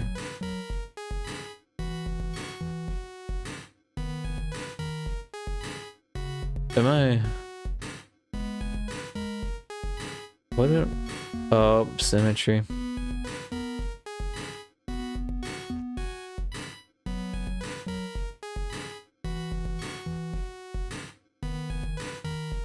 Alright, so that's one color. So there's 1, 2. Alright, so the orange, I think, has to go.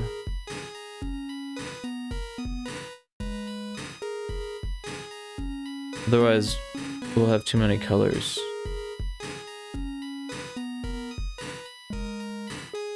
Right, 1, 2, 3, 4, 5. We still have too many.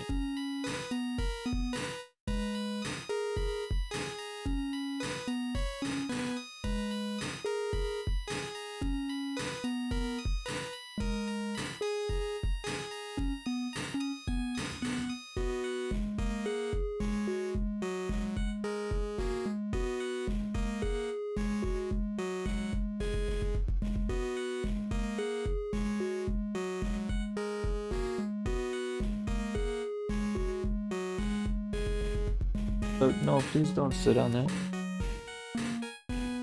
I gotta find a spot for it.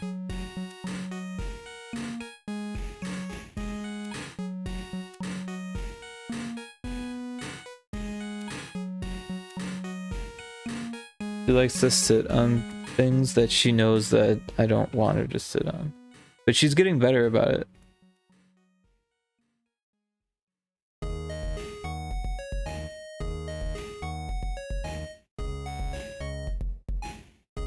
Oh, these are gonna have to be... I'm looking at everything like it's, oh, this is so cool looking. I'll just copy paste it, but it's not optimized for the color yet.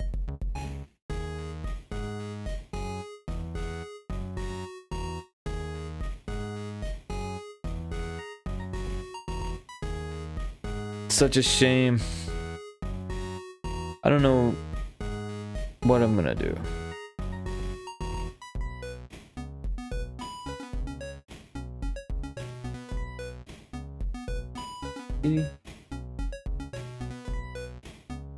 Sorry, cat distraction.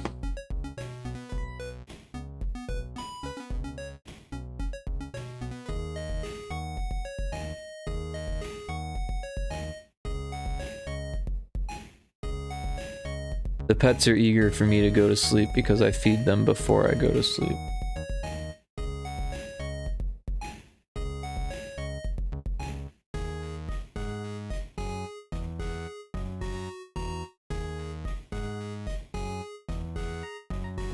One, 2, 3, 4. Would make 5. So I won't be able to do the cool thing.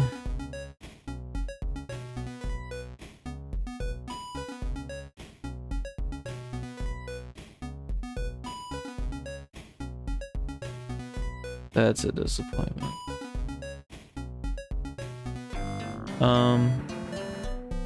I don't know. It's probably about stopping time. I'm at nearly 4 hours, which is pretty much what I thought I would stream for. So I don't know. We got all of this finished. I think we had just started that. So I got all that done. Brought all the other stuff in. I like how this looks. Lulu likes how it looks.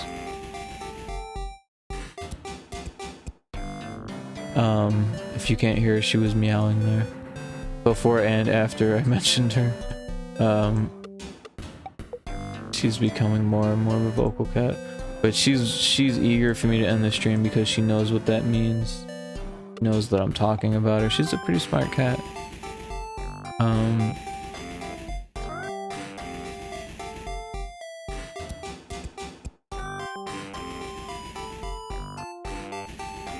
Now she's going to try to rub against the microphone.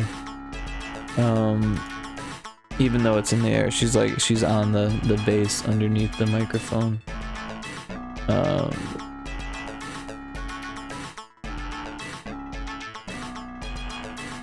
Yes, Lulu. Yeah. I don't know if the microphone's picking her up, but she's getting pretty vocal here. Alright, so I should find someone to raid.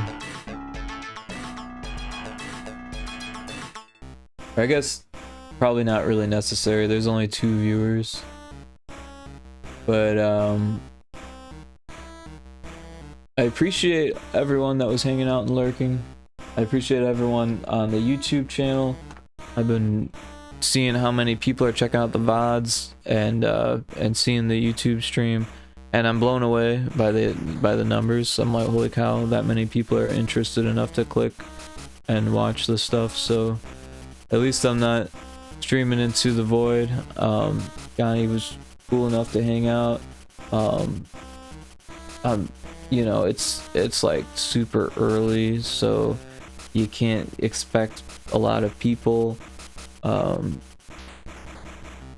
trying to remember Arijik's other name, but he was hanging out. Something Moon. That was cool. Always cool to see him.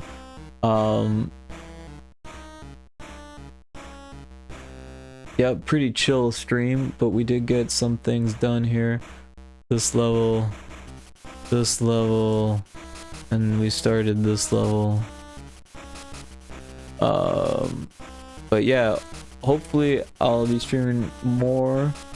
The rents are coming home, and they like things loud, so it makes it hard to stream. But it's their house, so they can do whatever they want, and I'll be in my own space before long. I'm not sure exactly when I'm moving, but the plan is to spend Christmas here, so I don't know if I'm going to start moving before that or after that, but I'll be doing some driving this winter, I think, and moving into a new space where I'll be able to do my podcast whenever I need to. So I'm gonna be doing more of that. I'll be able to stream all the time, so I'll probably come up with a schedule. Have to figure that out with my sleep schedule.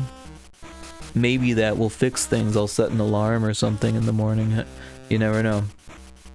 A few years with no alarm, maybe I'll actually feel good about setting an alarm. You know,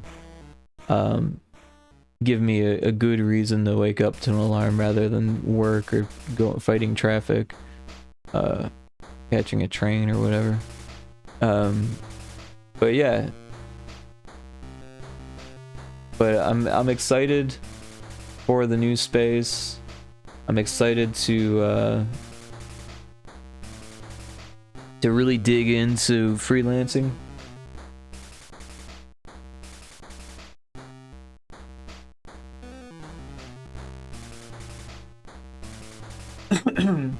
Excuse me. I feel like I inhaled some dust.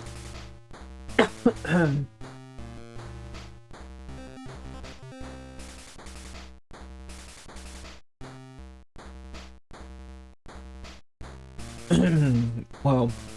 Yeah. Every once in a while that happens down here. Basement. It's just like, it's like a fully furnished basement, but I don't know where this dust comes from. There's just so much dust. It's like everything that I own is like covered in dust within just a few days of not dusting. It's crazy. And every once in a while it just gets in my eyes or like gets in my throat while I'm breathing. It's just so annoying. But yeah, I think I'm gonna end the stream here. 4 hours is pretty good. I got quite a bit done. Started super late. It's already super early. The pets are hungry. I've got all types of excuses. But I do want to start streaming more and more often, and I don't know, I'll probably, in between then, I'll probably do more posts on social media, since I'll have to do something when I'm not streaming, so I'll just like come up with things to post, I guess. But yeah, thanks again everyone for hanging out, anyone who's lurking, anyone who's in and out of stream, for Jonny for hanging out, RG for hanging out, and just, you know, everyone. So have a great day at this point, or evening, depending on where you are. All right, that'd be all. See you later.